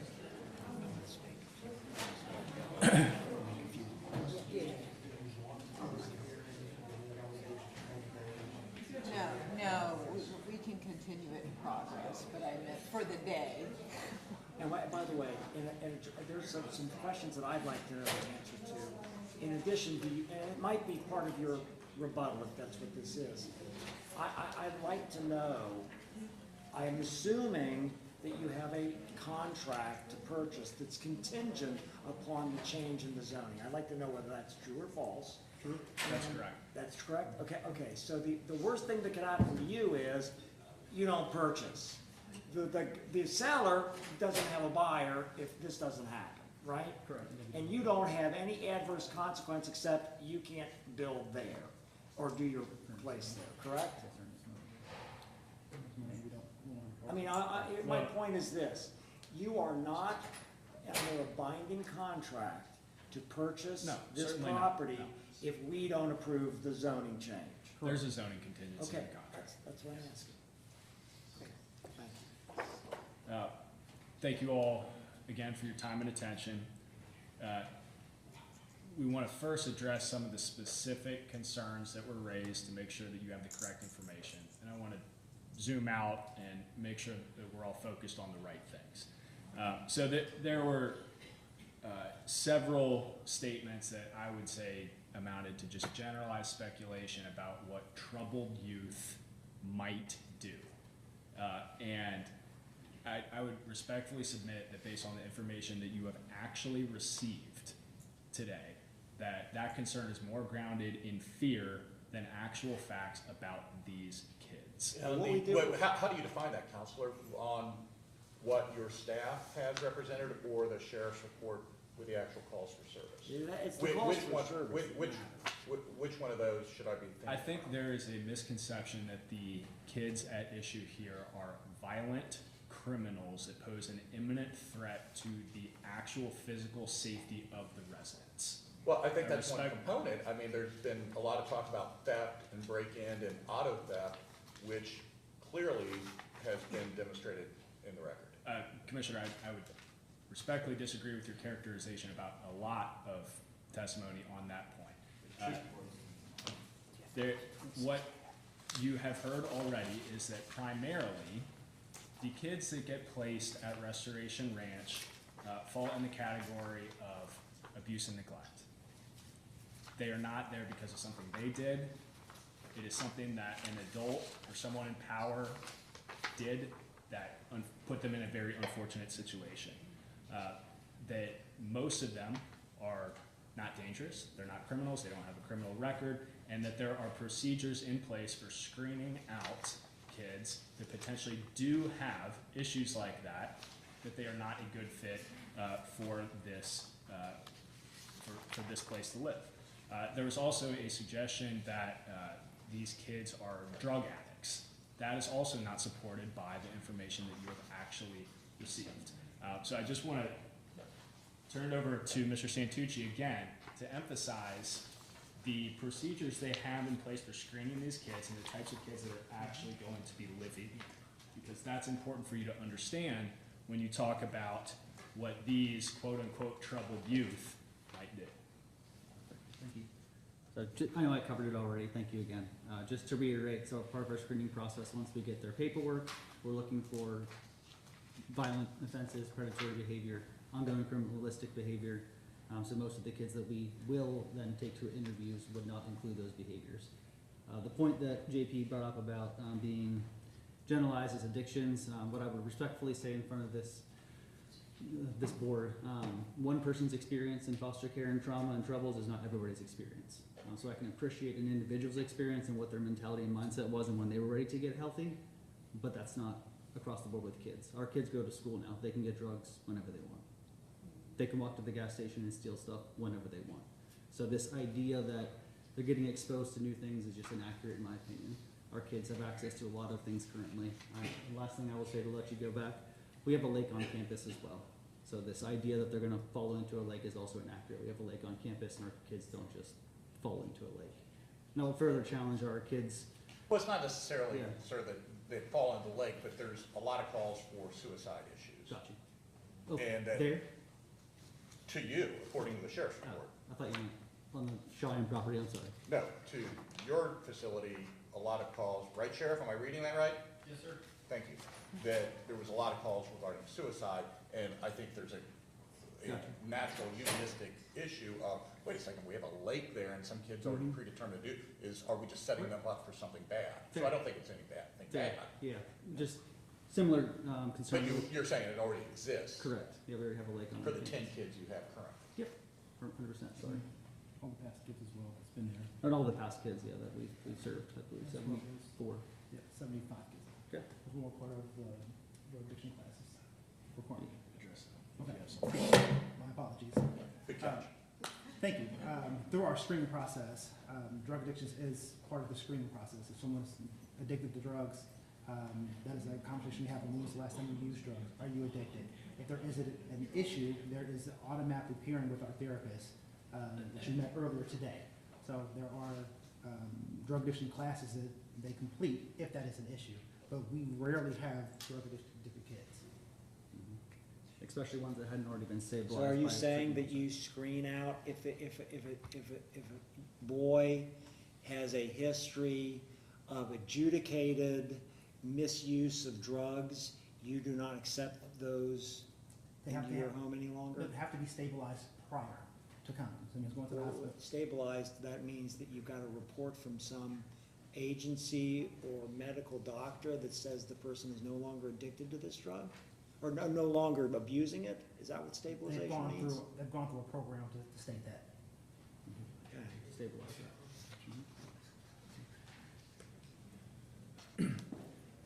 There were also some statements about the condition of the driveway. I think the word used was precarious.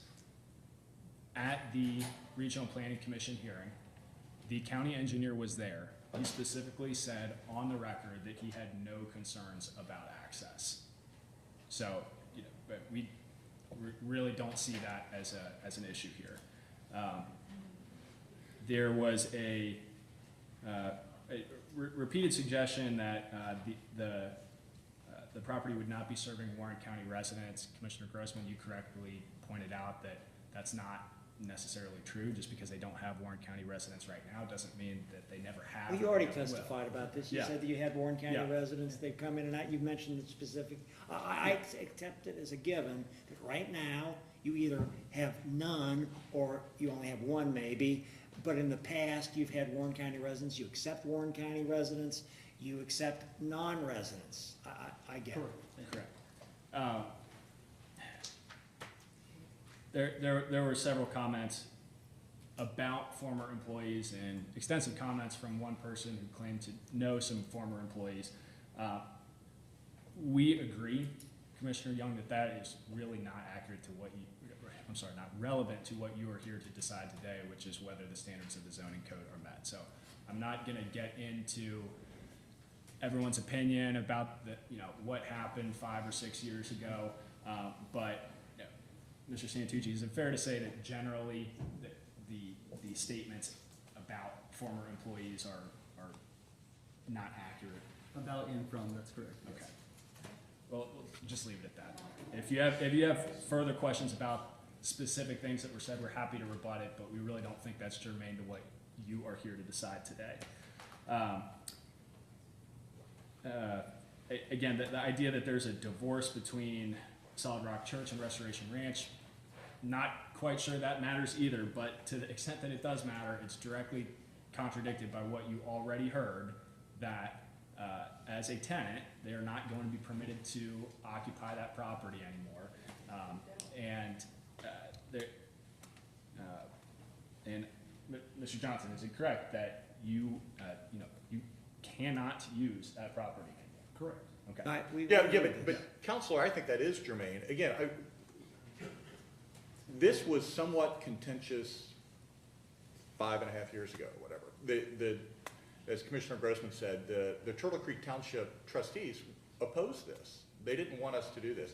But yet, at least from my own perspective, it's a godly mission. It's gotta happen. You know, I always try to look at the facts. Do we have troubled youth? We do.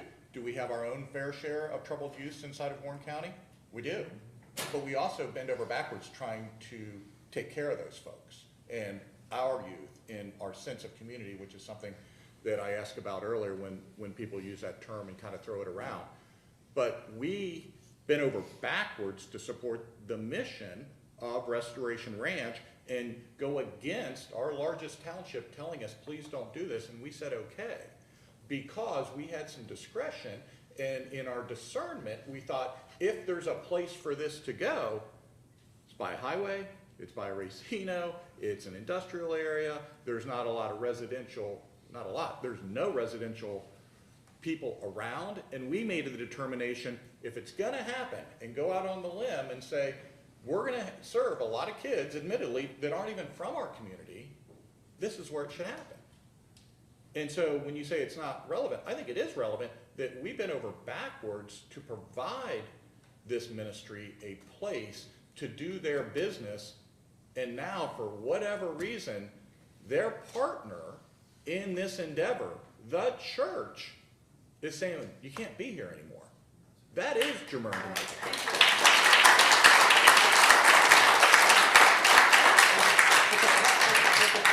The issue there, it cuts in favor of this. And that's the strange part about this. Because the fact that, if it's true, and I don't see any contradiction to this, the criteria we're looking at is, one is there another area that you can use? And the one area that they said could be used is the one we approved, and now we're being told indisputably, because it's not disputed, that you're not allowed to use it any longer. So now I'm looking at the catch-all thing.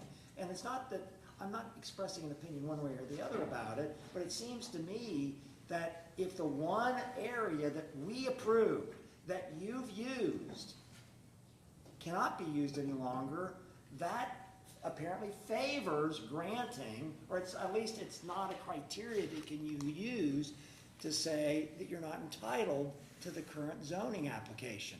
I mean, that's, as I understand it, that's what the law is. And by the way, so everybody should know this, we're obligated to follow the law. And we've created zoning regulations that we're obligated to follow. So, but we also care deeply about the residents in this community and their feelings. It's important for us to take that into consideration.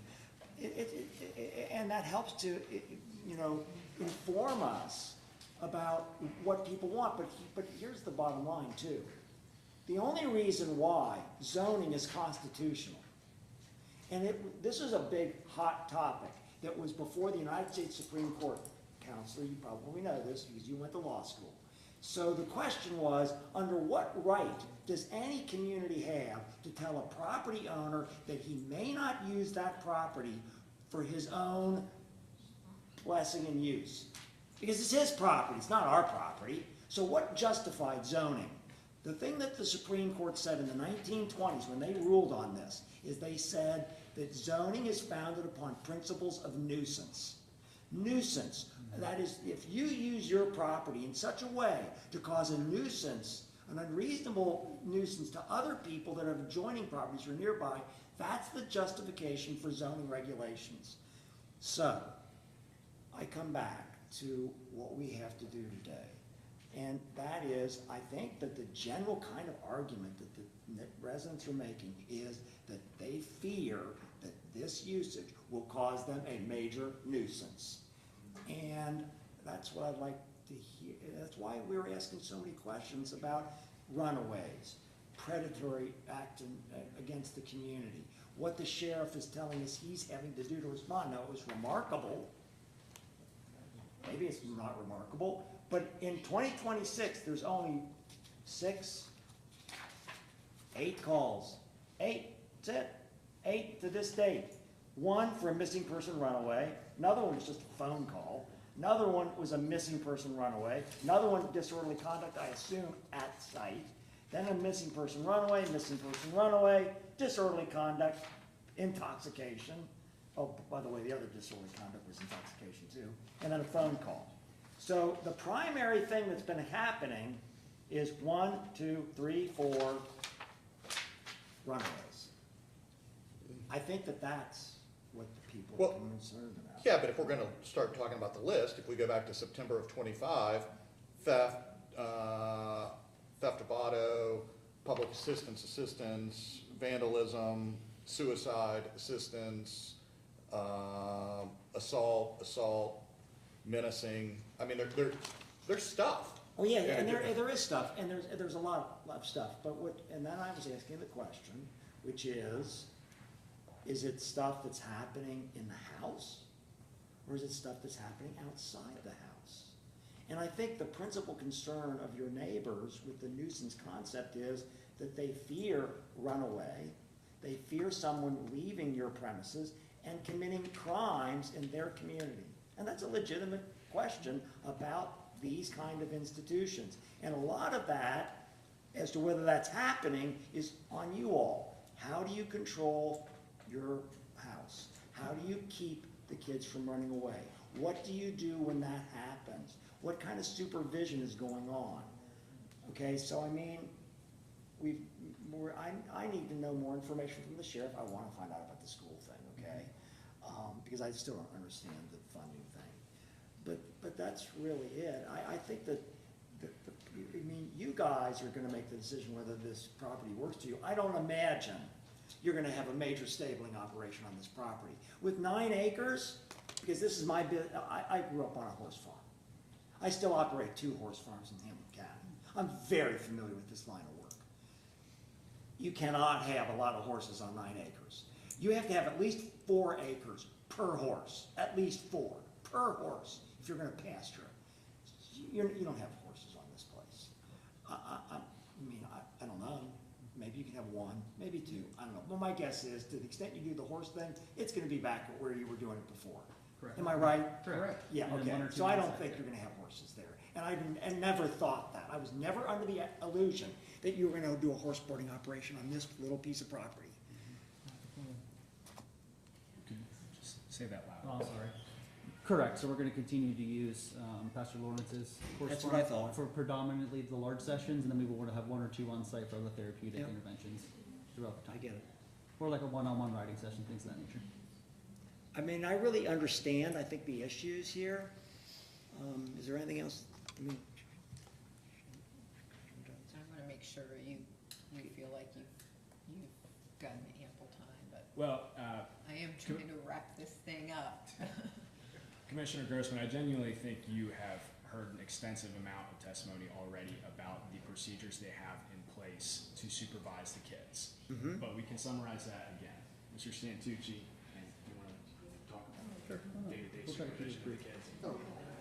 I'll keep it high level, and if you have any more appropriate. Well, I mean, do you guys have a locked down, are you planning good on question. locking the kids in? I mean, look, if you have delinquent kids who have committed predatory crimes, and I know that you're screening for this apparently much better, and the one commentator said, well, doing it now, but maybe you're not gonna do it later, okay? So, if you're taking on boys that have committed assault, battery, burglary, those types of things, I'm just asking a Yeah. question, I know you're gonna tell me no, you're not gonna take it. You're not. But how do you prevent them from walking out the door? If this is a normal residence, are you gonna put bars on the windows, or what are you gonna do? That's against state law. Good question. Well, Yeah, so but I we're- mean, it doesn't seem to me, this facility is a residence, do you modify it in some way to keep kids from running away? Yeah, so with the property that we're looking at in Shawhan Road, there'll be less points of entry and exit for the kids based on the layout of where we would be. Currently now, I think I shared it in my introduction, there's a lot of exits in our current facility, which is why we had struggles more so in 24, 25. And then, we've built some new procedures, which you also asked about. So what the supervision looks like is we're obviously supervising the kids by sight and sound. You got 24-hour people there. 24/7, yeah. So that's what it looks like, but in our current situation, we could just be sitting in the lobby, have an escalation, and there's 10 doors, and now I'm out the door. So that is not gonna be an obstacle for us in our new facility, but we have adjusted our staffing that I showed you, adjusting our position, we kind of created different places in the facility to eliminate that possibility. And I think our numbers show that we are improving on that. Does that answer your question? Yeah. Sure, I mean, we all know too, that you are providing a service that needs to be provided. The question is whether this is the right location, that's the whole question. Sure. And because of it not being it's not on a local road, it's not on the type of road that our regulations require for doing your kind of facility, that's why you're seeking a modification to that. I mean, I don't think that our zoning really anticipated a problem with something like you're doing, but nevertheless, we follow our zoning code and we follow the law. That's our obligation. So I think that's a great segue to what I wanted to wrap up with, which is let's zoom out all of the testimony that we've heard here today. What's the actual standard of review that you are here to administer? And what recommendations have you actually had from the bodies that are in place to help you make that decision? So the county planning staff issued a report to the Rural Planning Commission recommending approval with conditions of this project. The only condition, the only substantive condition that was not reflected in the plan itself was additional landscaping. So at the Planning Commission hearing, the Planning Commission also recommended approval of this project. They went through all of the standards that you are applying here today, and they determined that those standards were met. They only modified the staff's recommendation by recommending approval as is, without the additional landscaping, particularly because they were looking at the court-ordered no zone for an abandoned mine and determined that expensive landscaping along those boundary lines was really not necessary or justified. The only body that has recommended denial is the Zoning Commission, after a lengthy hearing at which many of the opponents that spoke today voiced many of the same concerns. And that was a vote of 4 people, right? That's correct. But the previous one that approved it was a vote against it with like 4 or 5 people, and a vote for it by 5 or 4 people. So you had a 1 vote majority to approve it. Or 6-5, okay, you're right. I believe that's correct, yes. So you had If you're one- keeping tally. Yeah, I am keeping tally. Yes. And so you had a vote for your plan, and a fair majority, and then you had 4 people who voted against it in the second. Yes, Commissioner. I just want to also emphasize that the staff itself recommended approval to the Planning Commission. The staff did? Yes, that was in the staff report. Okay. So the Zoning Commission's recommendation of denial was only based on 2 items, and you properly highlighted those at the beginning. The first is section 1.304.5D of the zoning resolution. Is the proposed zoning compatible with the present uses, nearby uses, and the character of the surrounding area? And the second is section 1.304.5G, which is, are there available sites in the county that are already zoned for the proposed use? So I respectfully submit that based on what you have heard here today, the basis for that denial is not present here. Both of those factors weigh in support of the proposed application here. Talking about To D. repeat your second point, is there current zoning in the county? Say that again? The quote that I wrote down, this is just in my notes, but I believe it reads, are there available sites elsewhere in the county that are already zoned for the proposed use? Does that exist? Is the answer to that question yes or no? I would argue that that does not exist in this case. I would think there is. The answer to that question right now is yes. I mean, I find it. I understand your point, Commissioner. Well, let me- My response would simply be that the intent of that provision is clearly to determine whether the proposed use is possible anywhere else in the county. So And here's the. on these facts, that So are is- you that is not testifying true. that you think this is the only possible site in Warren, 400 square miles of Warren County? This is the only site? Commissioner, Is that what you're testifying? I'm not testifying, I'm providing an argument, but Okay. you did hear from the Realtor, who's a professional broker at Coldwell Banker, that she worked with Restoration Ranch to figure out what were their criteria for a site and what made sense based on their criteria in Warren County. That they identified 4 sites, and that this one that they have under contract right now is the only one that ended up being viable. Well, here's what I don't understand about this. Their example, the staff example of the site that is available in Warren County is the one you're currently on, that apparently you're being denied. But I think that Commissioner Young's question is, you mean that there aren't lots of other properties that have the zoning that would make this compatible? I mean, my guess is there would be, you just couldn't find a place right now, because your real estate agent said she looked all over the place and found maybe 4 places, but really there was only 1 that she could find. And I don't know how that jives. I'm gonna ask our lawyer for some help on this. because it's hard to believe that there isn't something in the county, someplace that would work with this. I don't know. But I'm taking it just on the evidence presented, and the evidence presented, there's one other location, it's the one we've already approved, which now you're being denied, which I do not think is disputed. That's a Hobsonian choice. Yes.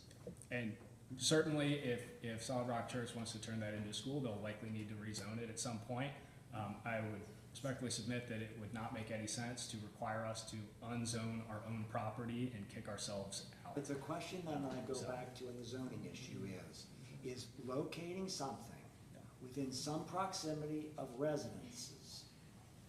So it's not, it does appear to be very rural in the sense that it's sort of got a cove all around it, which is agricultural. There is a slope, I think, to the south of the property. I don't know how steep it is, but it looks like there is. And then there's a cemetery across the way. But there are a lot of houses that are, you know, probably within 500, 600 yards. And then there is this big trailer park, which has got, I don't know how many hundreds of trailers for people that are there. But, yeah, maybe 120, something like that. I didn't know, I didn't count it, but I've seen it. And so the question, in my view, is, does the fact that there are residences with children nearby create a basis to deny this? And I'd like to know the law on that. But, Commissioner Grossman, ultimately, this is a legislative determination. You are trying to determine what is reasonable and in the public interest in this instance. So I can't tell you that there's a black and white answer under the law. Well, I'm for what assuming you're that if there asking. was some law on this that said that, you would tell me that. Well, here's what I will say.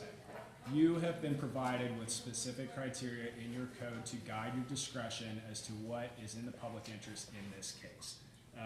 The alternative site criterion that the zoning commission cited, again, we respectfully submit doesn't apply in this instance. So you're really just looking at D, which is the proposed zoning compatible with the present uses, nearby uses, and the character of the surrounding area.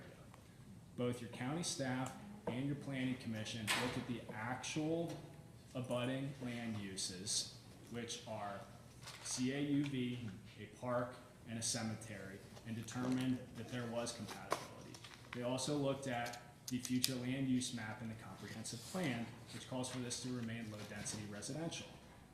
This is 9 acres at up to 21 residents is what we're proposing. That's just over 2.3 residents per acre.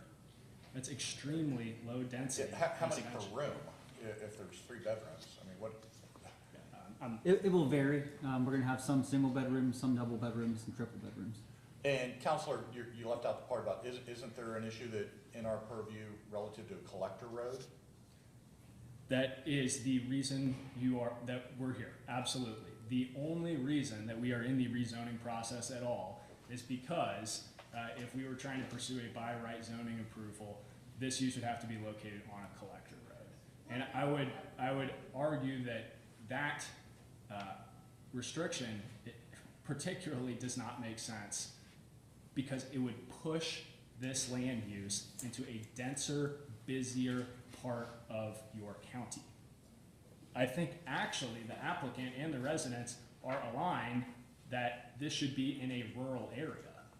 They simply disagree about how rural is rural enough. Well, and that's the question I've got. So I don't think anyone's arguing that this should be located. I have a practical question here because I with the board's agreement, I'd like to continue this in progress because I don't think the board is prepared to make the decision today. But I have heard you about the timeliness of it, so I'd like to understand from you the realities with your relocation. Well, I think that I'd like, and let's answer this question as well by saying, do you have a contract? Typically, a real estate contract has a time period. Do you have a time period that you should inform us about where you need a decision from us? It's really as soon as possible. Well, that doesn't help me. If you want a decision from me right now, I'm willing to give you one myself. Do you have to close by a certain time? Or is there a deadline for your zoning contingency? No, that's my knowledge. No. I think So practically there's though, It's no, probably within a reasonable period of time. Yes, I think where time comes in for us is just knowing our exit in the fall, and then No, but you got a real estate contract. That real estate contract has got a time period on it, does it not? I mean, Counselor, have you seen the real estate contract? What's that We'll matter? double check. Well, I'm it only, does matter. Commissioner Gressman, I'm only engaged on the zoning side. I haven't seen it. I agree that this is a. You've not seen the important purchase issue. contract? I have not. I suggest you look at that. But practically, they will need to submit for the other two stages of their PUD before they can get building permits. So absolutely, timing is a concern here. And, you know, I understand if the board is inclined to continue, you know, we would respect that decision. We would simply ask to resume the hearing in progress at the absolute earliest opportunity. Thank you. I want to do one thing before you all leave today. Can I do that? with Do it? these folks? Yeah, no, you guys can sit down. I'm gonna show the audience that's still remaining something. Can you put up the picture that I asked guys to put up? Okay. I wanna show you something.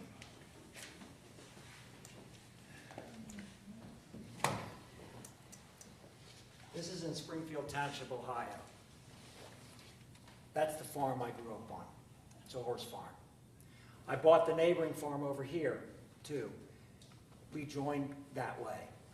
This all was part of the farm that I grew up on. All of this property, all of these houses, everything was there, all part of the farm. This is an extremely nice subdivision that's in Wyoming. That's Hillcrest School. What's Hillcrest? Now, my father was a juvenile court judge. So Hillcrest is this. In 1977, my dad became a judge in 1975. Hamilton County Commissioners transferred jurisdiction of Hillcrest to Hamilton County Juvenile Court rather than the Welfare Department. Construction began on a new facility, a village of small cottages on Hillcrest at 246 Bonham Road in Springfield Township. That's this. And in 1978, Hamilton County consolidated Glenville and Hillcrest schools and completed a new $5 million residential facility to house 156 boys and girls ages 12 to 17. Those boys and girls are all juvenile delinquents, abused and neglected children. All of them, all 156. I lived next door to that. Maybe I'm the only one in the room that has been living next to a way larger facility. I lived there for 30 years. And there was one occasion where we had a runaway from this place. My dad and I were fencing out here. And this young lady galloped on to us and met my dad. And she exclaimed, "Oh my God, you're everywhere." Because he put her there. And what I can tell you is, after that occurred, these are $1 million homes, were built there. I don't know what the experience of Springfield Township is with this facility. I can find out. But I can tell you, I lived this. I lived there my whole life, right next to that facility. And we never had any problems. And you can see all the homes all over. These homes were all there. We put these homes, there's a big subdivision there, there's homes all down. This area on Bonham Road, they're all houses. A whole bunch of them. And then there's feeder streets all over the place. And this is not 20 kids, not 15, not 10, 156. Can I ask a question, sir? Yeah, you can ask questions, sure. That was in 19 what? Well, it currently exists. This is now, it's still there. I still operate this stabling operation. I own this property over here. My children live there.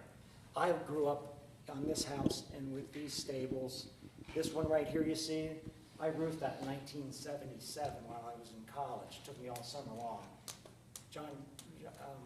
James Taylor had a #1 hit song that summer called Up on a Roof. And I spent the entire summer up on a roof. But my point to you is, I am very familiar with living next to a way bigger restoration ranch. I did it for my entire childhood, and it was right here, right there.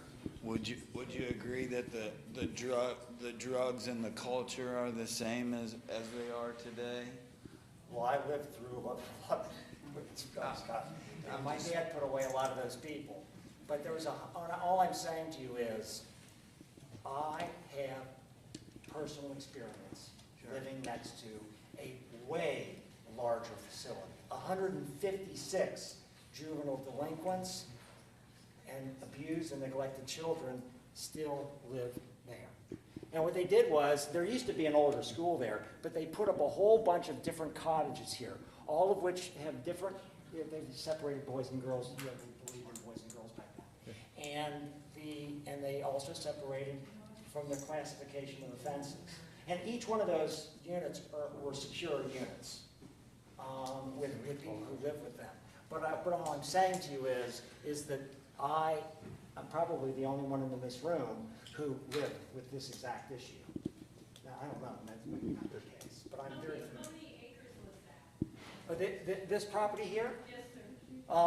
Well, I mean, if you look at the proximity, this goes all the way down the road. There are about 80 acres. It goes all the way south for some distance. But the proximity from this to this is very short. I mean, this road is 1 mile long and it goes way, way down, 1 mile. The distance between here and here is a couple hundred yards. And this driveway that starts right here to my property, all the way back here, that's 1/3 of a mile. This was from this point here, which is our property line, up to this road right here is 1/2 mile. This was a few hundred yards. And what I'm saying is that I'm really familiar with living next to a very large facility. Did you say that was a secured facility though? Some of it, yeah, some of it's very secure. I mean, that's why I asked them the questions about how secure their facility is. This was a secure facility. It didn't mean that people couldn't run away, they did. And we had one that ran into us when we were fencing with my dad. But I will tell you that the people who built this extremely fine community, which actually was represented by my law firm, which was Taft Stevenson Hollister, we did that development. This is $1 million homes. And they did it knowing all about this. Yeah, they should. They had a choice. Yeah. Yeah, you're right. I'm not commenting about that. I agree with you. I'm just saying that I am familiar with this problem. I'm familiar with what you're talking about. I lived next to it for my entire life. I moved into, this farm is where I grew up. I worked there the whole time. Just because you did doesn't mean we. I know that. I understand that. That's not my point. My point is that this is a very large, it's 156 juvenile delinquents, and I lived right next door to it my entire life. I'm not making any other point than to say I'm familiar with the issue. That's all I'm saying. I'm familiar with being hungry. Can we try to get out of here? So, Commissioner Grossman, Commissioner Young says he's prepared to make a decision today. My preference would be to continue the hearing in progress. That's my preference, because I've got some questions that I want answered. I will agree with my two colleagues, although I'm in a position to make a decision now, but if my colleagues want to continue this, I'm fine with continuing it. So I would entertain a motion to continue the hearing in progress until Tuesday, June the 16th. I make a motion to do that. At what time?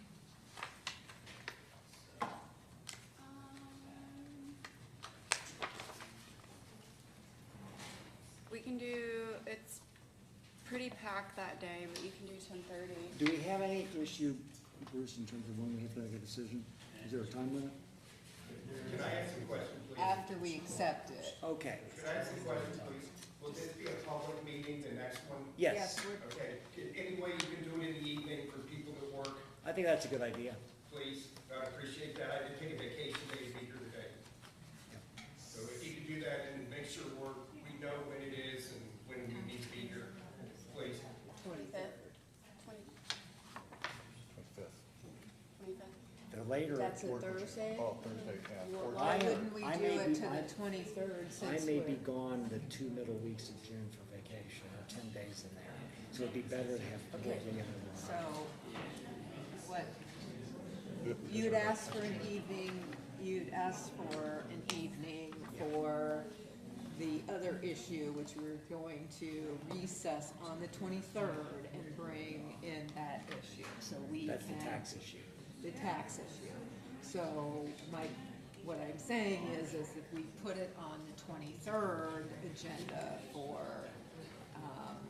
following that, 6 or we 6:30. can continue it at, 6 or 6:30. So it would I believe, it would appear on the agenda at the end of the agenda, which would be at 10:30. But the plan is to recess and reconvene in the evening to accommodate that. So Bruce, how do we need to schedule it? Did you follow any of that? A little bit of it. Okay, so Since our it's a continuation of progress, it does not need to be republished, but since we publish on the county's website now, it's a lot easier to do. Okay. So we can certainly do that. And we've already got a meeting the evening of the 23rd. So it's not a separate meeting, we're gonna be recessing the morning meeting, so we'll have business in the morning. But then we're going to recess and reconvene that same evening, so it's the same meeting.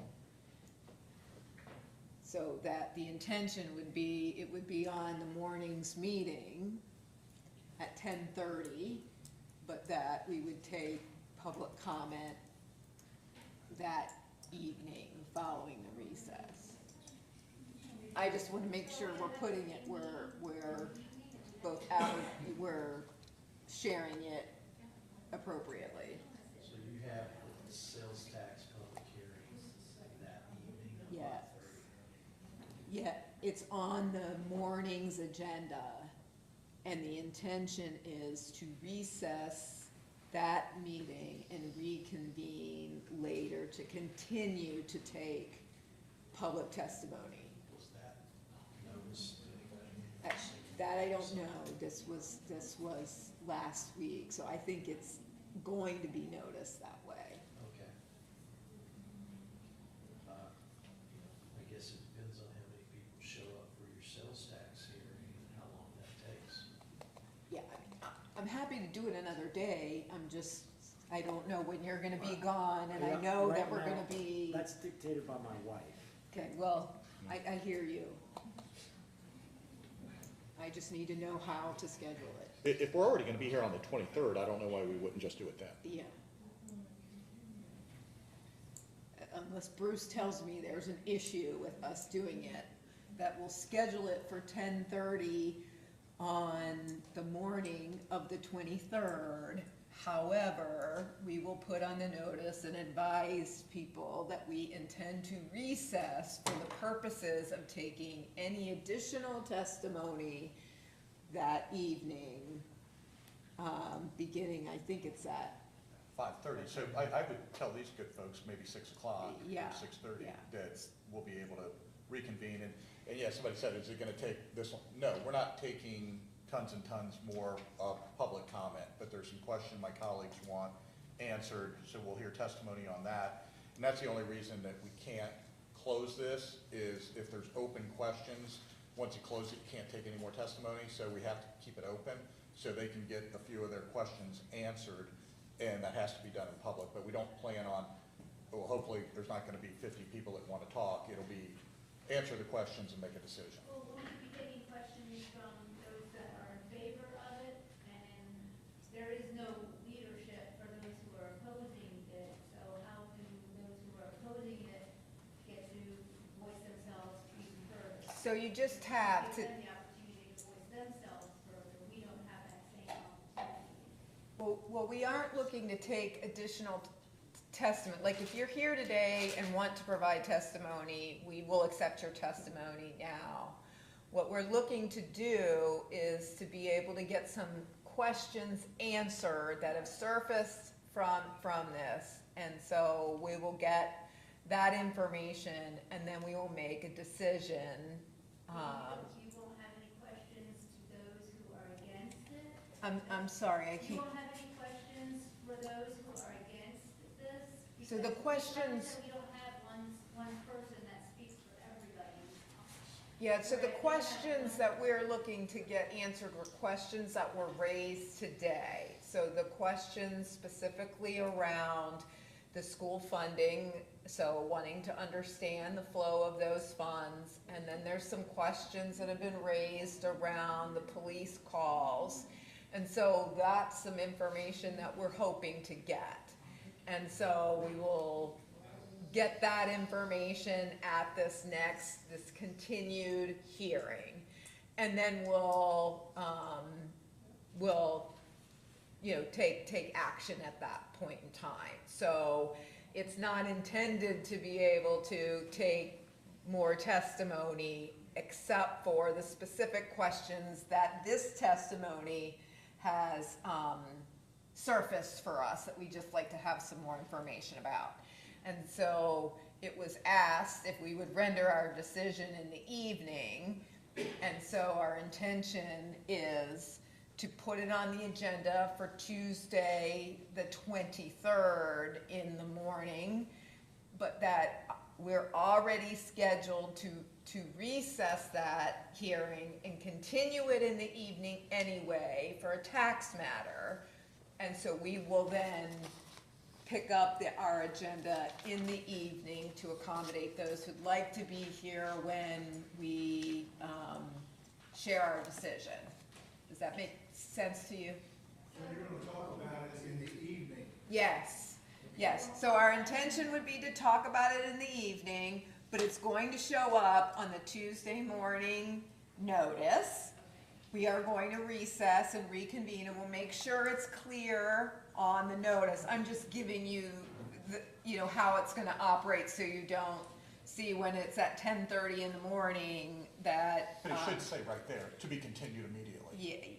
Yeah, so it'll be noticed in a way to. So there'll be nothing in the morning meeting about it? There will be other items in the morning meeting, but we won't be talking about this issue until we return in the evening. Okay? Do we have the Board of Trustees might allow Chris Cook to answer any of these questions on this side of not wishing to have it, since we've already discussed that at our meeting, and he could represent any questions that needed to be answered at that. Yeah, I wanted to compliment all you, again, number one, you're doing godly work. There's nothing that I'm coming across saying that's unreasonable. And the residents have been, for the most part, very well presented, very respectful, and you've got at least two elected officials here. You've got a school board member, and you've got, the head of your trustees here and another trustee. So all three trustees are here. Okay, sorry. That all three trustees are here, and it seemed like quite a few of the residents were kind of picking up on other points. It gets a little redundant if everybody's saying the exact same thing over and over, but you all have tried to pick up on some different points, which has been good. So yeah, we'll talk about this. We'll answer some questions. We'll maybe have some questions to the township, and we'll let them speak. If they say something, we'll let folks speak, because we know this is an important matter, and we want to give the public its voice. Obviously, I've been doing this 22 years, and this is one of the longest meetings I've ever sat through. So, but it's an important deal. So Thank you, Mr. Young, but we at Union Township try to be very respectful, and we have residents that are, and I want to thank them too for making. You know what the number one thing I want to thank them for, trustee? They got jobs. They want to come in tonight. Y'all work. We all That's have good. jobs. Well, hell, I'm retired. I'm gonna go sell some hay. All right. I'll make a motion to adjourn. Okay, well, wait a minute. Okay. We cannot do that. We have another item on our agenda. So first, we need I don't think we took the vote to continue the hearing in progress. Make a motion to continue this hearing. And roll call, please.